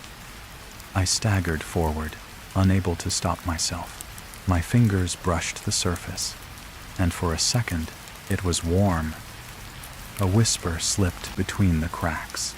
"You've already crossed. Body." Then the light died. The mirror went black again, reflecting only me. But the handprint stayed clear, perfect, pulsing faintly with a heartbeat that wasn't mine. The silence after the light went out was almost kind. Only the rain remained soft, rhythmic, normal. The mirror reflected nothing but the room again. No glow, no handprint, no movement beneath the surface. Just me, pale, shaken, breathing too fast. I stood there for a long time, waiting for something else to happen. Nothing did. The sensors had stopped blinking. The EEG monitor was flatlined, the reel-to-reel motionless. Even the smell of ozone and heat had faded. I told myself it had been a hallucination, a trick of exhaustion, a reflection of my own heartbeat fed back through the equipment. That explanation fit neatly enough to believe. I unplugged the devices, shut down the monitors, and began logging the incident. 2147 anomalous reflection observed. Possible electromagnetic interference. Mirror stable post-test. End of report. But I am tamed. The simple act of writing steadied my hands. The tremor left them one finger at a time. I packed the camera last. Its small display screen still glowed, showing the frozen image of me standing before the mirror. I smiled just a tiny, relieved exhale and pressed rewind to clear the memory card. The screen flickered. For a moment, static replaced the image. Then it returned, same frame, same room. But my reflection in the video was still moving. It wasn't replay. The image was live. The figure on the screen blinked, tilted its head, and raised a hand palm forward, like a wave. Behind it, the surface of the mirror rippled faintly, as though something were breathing beneath the glass again. I turned slowly toward the real mirror. It was perfectly still. The reflection inside the video smiled. The audio meter on the camera spiked. A faint sound bled through, not static, but whispering, recorded low enough that I had to lean close to hear. "You didn't unplug us." The lights flickered once. When they steadied, I realized the power cables I'd pulled were back in their sockets. The machines on the desk hummed softly, reels beginning to turn again. I stepped back. The hum deepened into a pulse, steady, measured, calm. Transfer continuing. I froze. "No," I whispered. "It's off." Has SETI in freshen?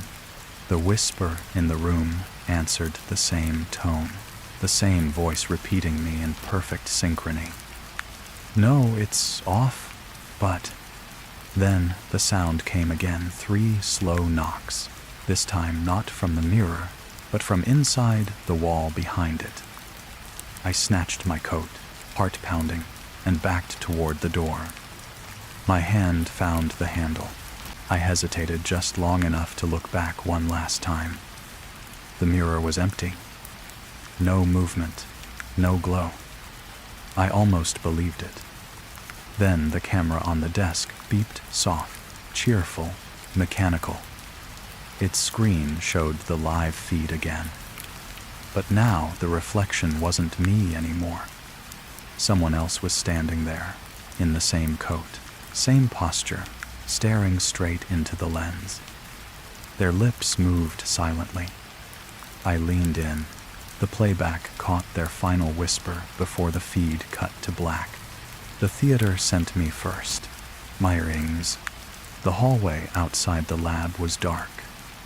Only the exit sign burned faintly red through the misting air. I didn't look back at first.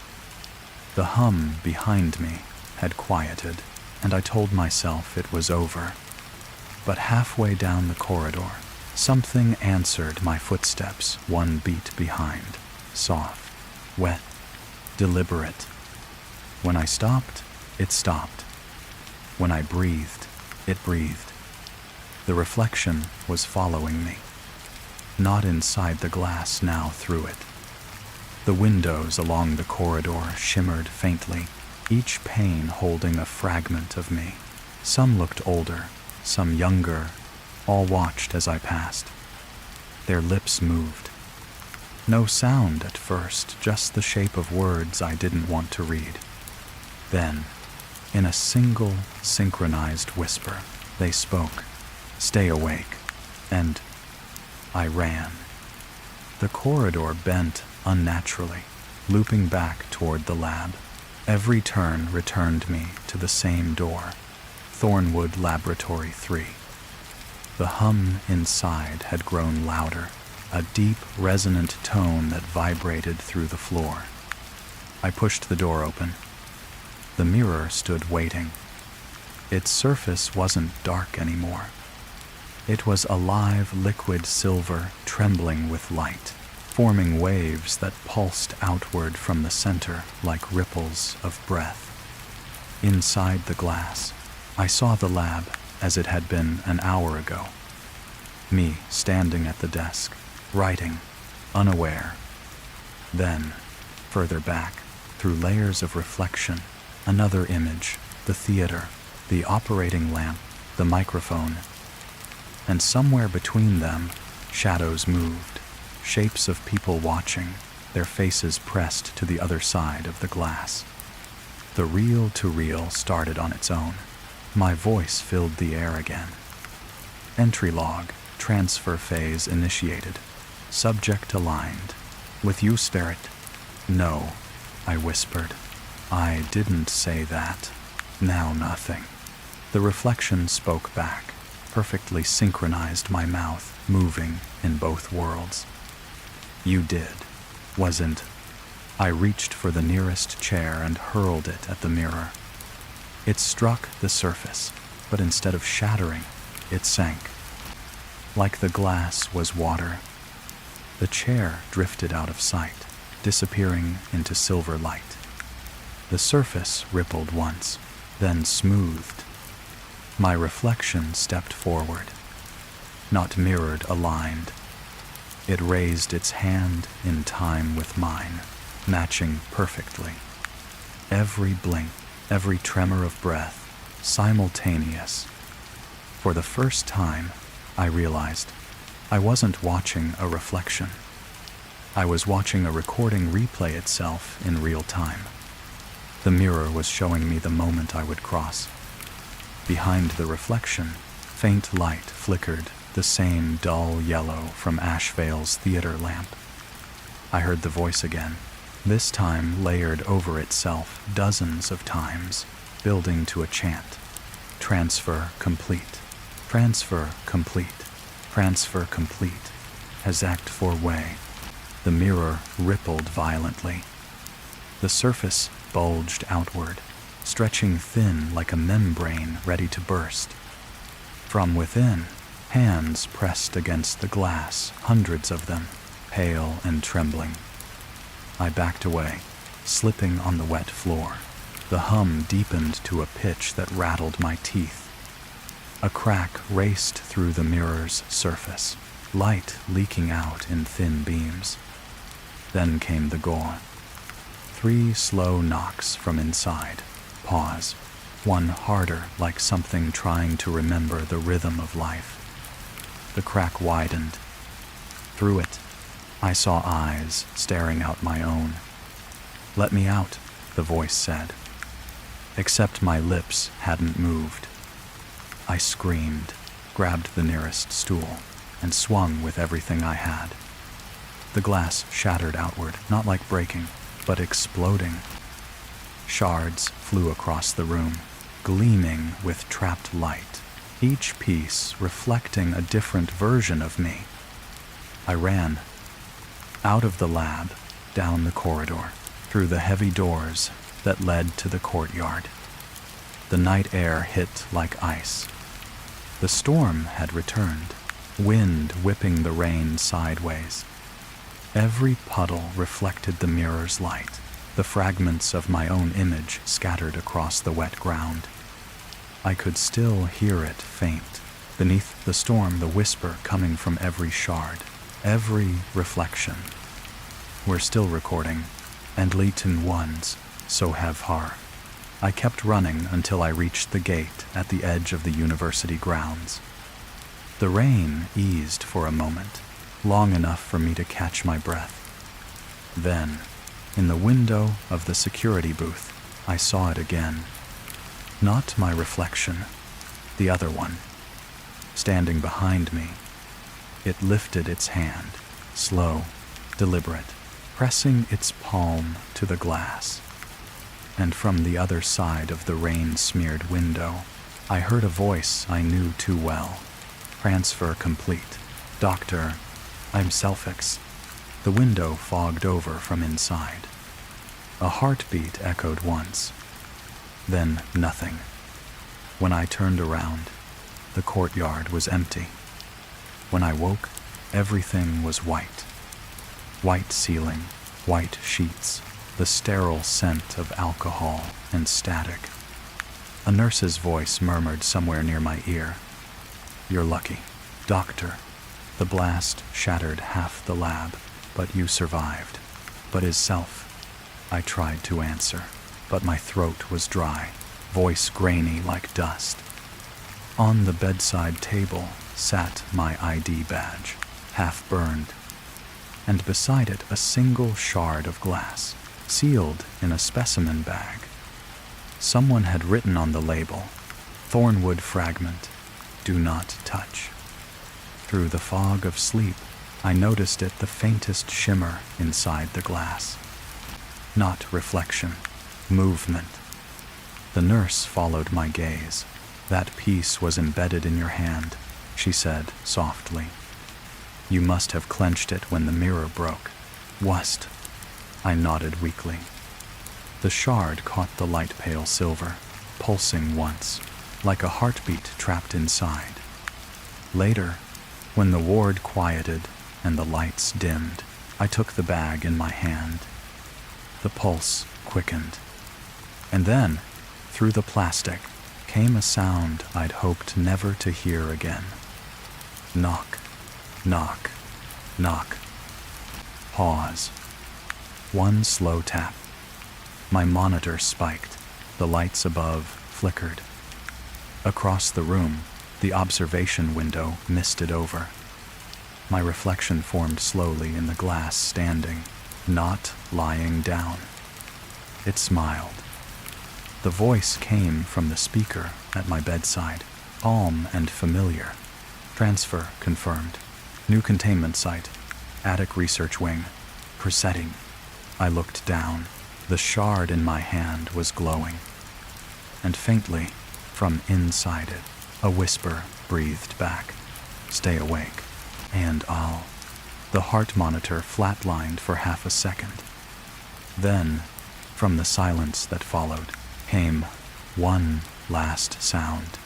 A single heartbeat. But it came from inside the glass. Story 5. The attic's pulse. The stairway to the attic wing had been locked for decades.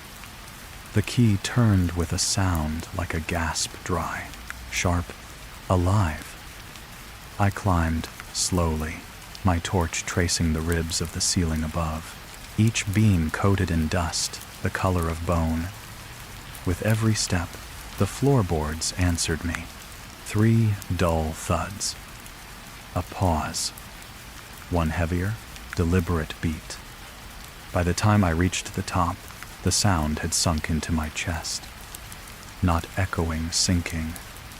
The door to the attic yielded under my hand. Cold air spilled out, metallic, laced with the scent of rust and rain-soaked wood.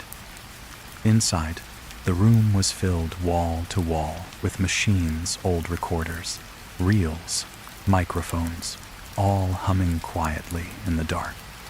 Red lights blinked like a constellation of tiny hearts. On the far table sat a box made of dark, thornwood timber, its surface cracked and wet as if it had been breathing. A faint heartbeat came from within. Pinned to its lid was a note in fading ink. Attic wing, audio storage, Ashvale, Aurelia, Thornwood. Thanks for watching. And underneath, one more line freshly written, in trembling hand. Final transfer, awaiting host. Way. I flicked the main breaker. The lights coughed to life, one by one, revealing rows of recorders and open reels stacked like relics. None of them should have been running. The wiring up here was decades old, but every machine hummed softly, their reels turning in perfect synchrony. The air vibrated with a sound I couldn't quite place. Not quite mechanical, not natural either. Low, rhythmic, familiar. I pressed my hand against the nearest table. The wood trembled beneath my palm once, twice, 3 times. Pause. One more. The same pulse I'd heard on the stairs. I knelt, listening closer. The sound wasn't coming from the machines. It came from under the floorboards, deep and slow, like the attic itself was breathing through the wood. I opened one of the recorders. Inside, the tape spun on an empty reel, printing nothing but silence. Still, the VU meters quivered in rhythm, as though they were measuring something invisible. Curious, I connected my headset and pressed monitor. At first, static, then faintly under the hiss, a pattern emerged. Breathing, shallow, overlapping, dozens of voices all inhaling at once. I turned the gain up. The noise became clearer, whispering threaded through the breath. Snippets of sentences, names, fragments of old logs. Ashvale intake. Aurelia transfer complete. Thornwood mirror breached. I pulled the headset off.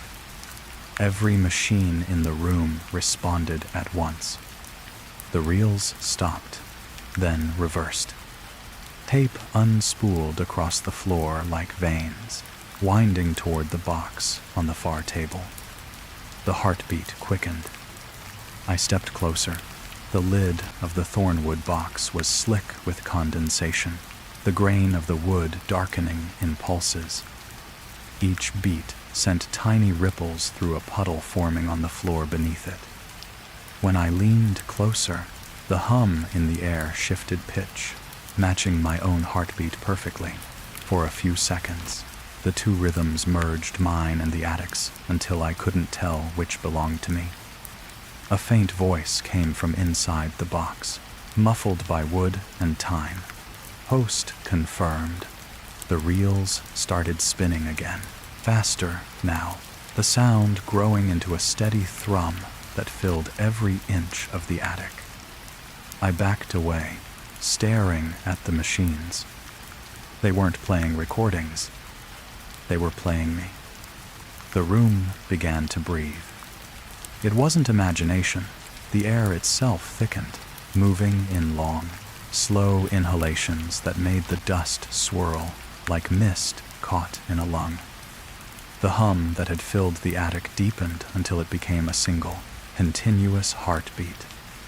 The reels turned faster, the tapes strained, fluttering in loops.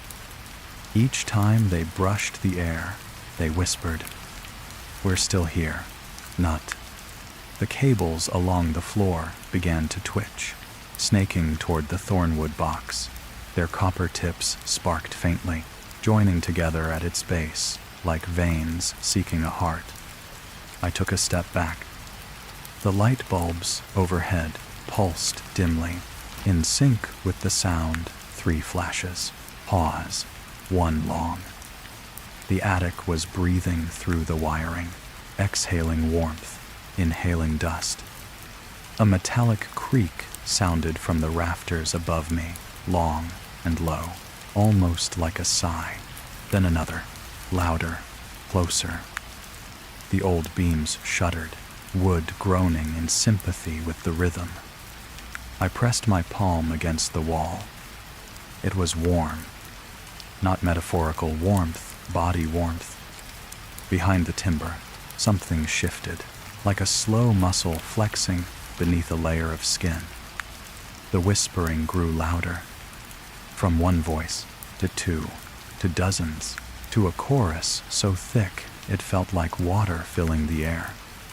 Every syllable was the same, weaving through the pulse. "Stay awake, stay awake, stay awake." I shouted back, "Stop it. True seppen." The sound obeyed. For a heartbeat, silence. Then knock, knock, knock. Pause. 1 long thud that shook the floorboards. The thornwood box shivered violently. Water or something like it seeped from its seams, dark and metallic smelling. The puddle spread, touching the cords, and the whole room lit with a faint orange glow, as though fire were burning under the floor. The reels began to play backward. Voices unraveled from them in reverse, rising and falling, 1,000 heartbeats stitched into static. I could hear my own voice among them, scattered, panicked, caught mid-breath. I didn't record this. Who's speaking? Theater 9. Stop. The attic answered not in sound, but in movement. The floorboards bulged upward in slow waves. Between the cracks, a dark pulse flickered, keeping perfect time with the heartbeat. I fell to my knees, clutching my chest. My pulse was no longer mine. It followed the rhythm beneath the floor. When I slowed my breathing, it slowed with me. When I gasped, it quickened, as if the attic were mirroring every second of my life back to me, echo by echo, beat by beat. Then came a faint, wet whisper through the headset lying on the desk. A woman's voice, calm, soft. Final transfer pending. All voices inbound. No. The words threaded through the hum like silk through bone. The red lights of the machines blinked in sequence, first 1, then 10, then all. The room filled with a glow that pulsed in time with the sound.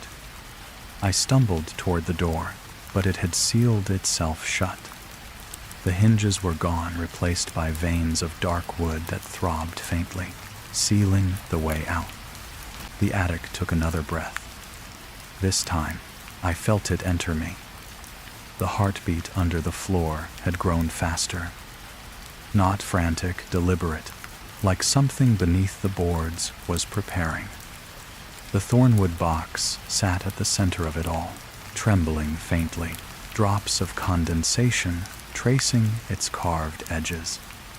Every time the pulse struck, the grain of the wood swelled and contracted, as if the box itself were breathing. I moved closer, drawn to it by something more than curiosity, a sense of recognition. The air around it hummed softly, pulling the hairs on my arms upright. The moment I touched the lid, the hum became a low whisper. Host confirmed. Traxons. My heart stumbled in my chest. The whisper hadn't come from inside the box, it came from me. My fingers shook as I lifted the lid. The hinges exhaled a wet sigh. Inside lay a single object, resting on black felt, a fragment of mirror, its edges wrapped in silver wire, the surface dulled by age but still faintly luminous. Even through the dust, I could see light moving inside it, too deep to be a reflection. I leaned closer. At first, I saw only my own face pale, distorted. Then the image shifted, rippling outward like a pond disturbed by breath. The reflection expanded into another room. White walls, tiled floor, surgical lamp. I knew it instantly. Theater 9. On the table, beneath that sterile light, lay a body mine. The reflection of me didn't breathe. Its eyes were closed. Around it, shadowed figures stood perfectly still, their faces turned toward me, waiting. A hum rose from the floorboards, low and resonant. Every machine in the attic joined in, each reel turning backward, the tape unspooling toward the mirror fragment, as if drawn by magnetism. The reflected figures began to move. One by one, the mortuary driver from Sant, Aurelia, the nurse from Ashevale, the researcher from Thornwood. Their mouths opened in unison, and a single phrase escaped through the glass. Final recording in progress. Rewanade. I stumbled back, but the mirror's glow flared, swallowing the shadows. Now it showed the attic itself from above, and me standing in its center, staring down into the very mirror that was showing me. An endless loop of reflection, folding inward. The voice came again, everywhere, at once, soft as air drawn between teeth. The heart is awake, and the floorboards rippled beneath my feet, swelling upward with each pulse. The heartbeat was no longer under the wood, it was inside it. Every board, every nail, every grain of dust was throbbing. I tried to drop the mirror fragment, but my fingers wouldn't obey. It pulsed against my palm, syncing perfectly with the beat in my chest. The light within the shard deepened, turning the room the color of blood seen through skin. I could see faint shapes forming behind the glow silhouettes pressing against the other side of the glass, mouths opening and closing without sound. And then I heard it again, faint, layered, all the voices from every story whispering in time. Ashevale, Aurelia, Thornwood, Hollowford. The shard pulsed one final time, a heavy, living thump that shook the rafters. I felt something slip from my chest, drawn toward the mirror, as if my heartbeat had been caught and pulled through a thread. My vision blurred. Through the haze, the reflection changed once more the same attic, empty now. No body, no box.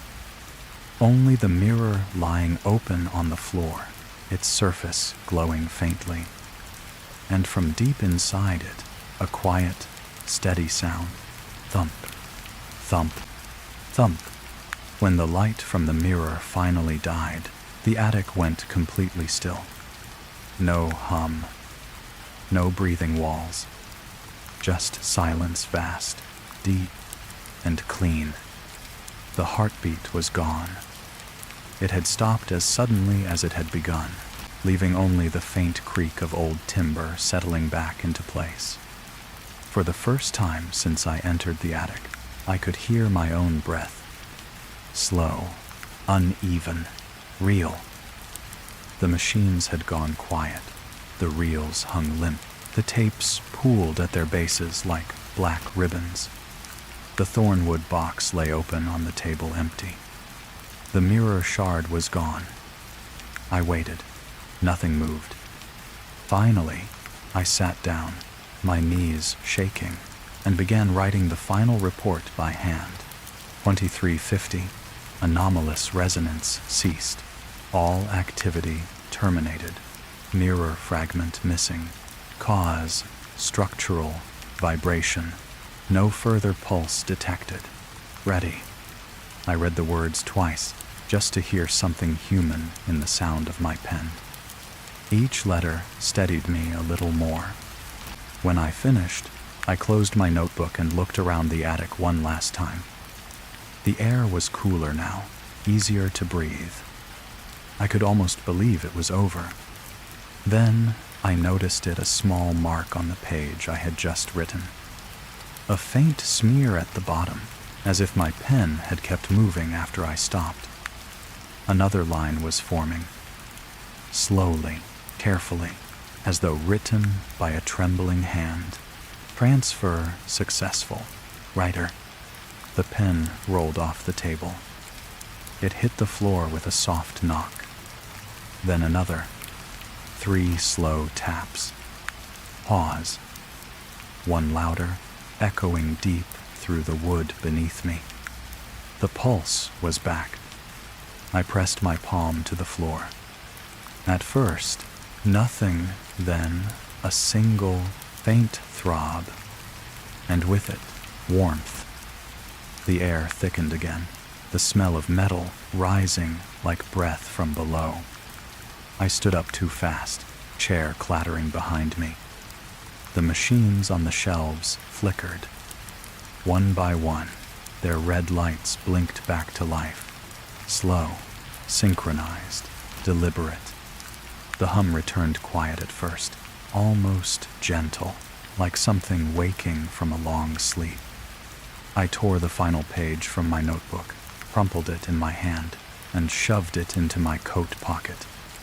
But when I turned toward the door, the hinges creaked open on their own. A draft swept through, rustling the pages left on the table. They fluttered, one by one, until they arranged themselves into neat lines. Across the top sheet, in handwriting that wasn't mine, appeared the heading, Attic Research Log, Phase Complete. Will now.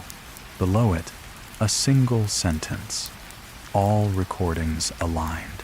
Heart reestablished. Well. The heartbeat filled the attic again. Steady now. Stronger. Deeper. Faster. It was no longer beneath the floor. It was everywhere. And when I pressed a hand to my chest, mine answered it, perfectly in time. The heartbeat didn't stop this time. It grew. Each pulse pressed through the floorboards like waves of heat, bending the air, rattling the lamps. I stumbled toward the door, but it swung shut before I reached it, not slammed, but pulled, like something on the other side was breathing in. The hum deepened, a single tone vibrating through my teeth. The walls bulged slightly with each beat, paint cracking, dust cascading down in soft, steady rhythm. The attic was moving. A low creak came from above, followed by another beneath my feet. The rafters flexed. The floor rose and fell in sync with the sound, slow, heavy, alive. Then the first voice came. Heartbeat aligned. It slipped through the speakers on the shelves, faint and wet, as though carried through water. Recordings converged. Dozens of machines joined in, the static from each merging into a single living breath. The air pulsed. I pressed my hands against my ears, but it didn't help. The sound wasn't coming through air anymore. It was inside me. My chest ached with every thud beneath the floor, like something enormous was trying to sync its rhythm with mine, forcing me to match it, beat for beat. Stop. I whispered. "You're not me." "One SETI." The attic answered with a groan, a deep, resonant moan that made the walls bend inward. Splinters rained from the ceiling. The floor swelled beneath my feet, pushing me upward until I could feel the timber's warmth against my palms. And then I felt it, the heartbeat under my hand. It wasn't wood anymore. It was flesh. The planks were slick, damp, moving. Each throb pushed a pulse of warm air through the cracks. The heartbeat was no longer in the attic. The attic was the heartbeat. The speakers crackled again, voices layered and frantic now. Containment breached, attic phase initiated, all hosts online. I tried to run, but the floor caught my shoes like wet sand. Each board flexed, gripping tighter as the walls began to close in, bending toward the center like ribs protecting a heart. The red lights from the machines flared, merging into one enormous pulse of crimson. Through the glow, I saw the thornwood box somehow closed again, resting perfectly still on the table. I knew what it wanted. The hum inside me matched the one in the air. If I didn't stop it, they'd merge completely. I'd become the next recording, just another breath in the attic's lungs. I looked around desperately. The only thing within reach was the metal letter opener I'd used to pry the box lid earlier. Its blade gleamed faintly with the same dull light I'd seen in the mirror fragment.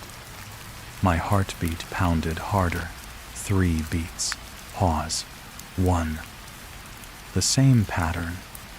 The same command. If the attic was sinking to me, maybe I could break the rhythm. I pressed the blade against my wrist, just enough to feel the cold bite of metal, and whispered the numbers aloud. 3, 3, 1, 5, 7. The attic hesitated.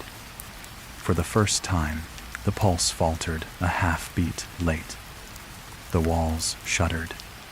The sound distorted, the harmony breaking apart into stuttering echoes.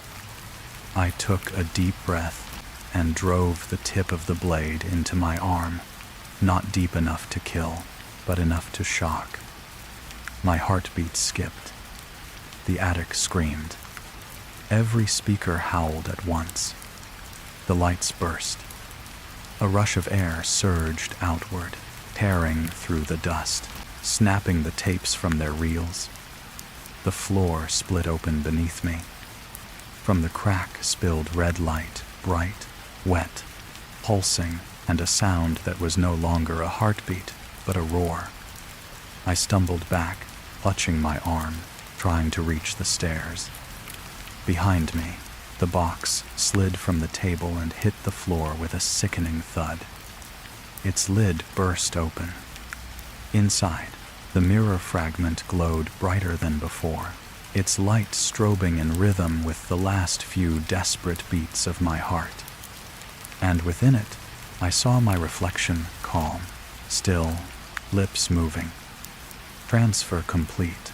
Backed from this, the world tilted. The roar became silence. When I blinked again, I was standing at the top of the stairs. The attic door was open. Light, real light, spilled in from the corridor below. I turned back once, just to see. The machines were dark. The box lay shattered. No sound, no breath. The attic was dead. I descended the stairs, one trembling step at a time. Each plank groaned beneath my feet. 3 times. Pause. Once more. They said the attic was empty. When the emergency crew arrived at dawn, they found nothing but soot and dust. The beams half collapsed. The machines fused into the floor like melted bone. No sign of me. Not even a footprint. The official report called it an electrical fault. Case closed. But a week later, students in the Hollowford Library started complaining about the sound.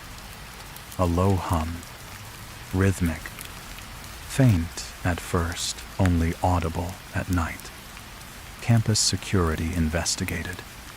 They traced the noise through the ventilation shafts, up through the closed stairwell that led to the attic wing. No power was running to that section. No machines were connected.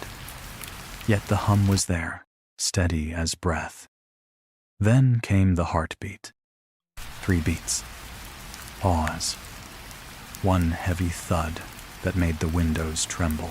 The next night, the lights across the university flickered in perfect sync.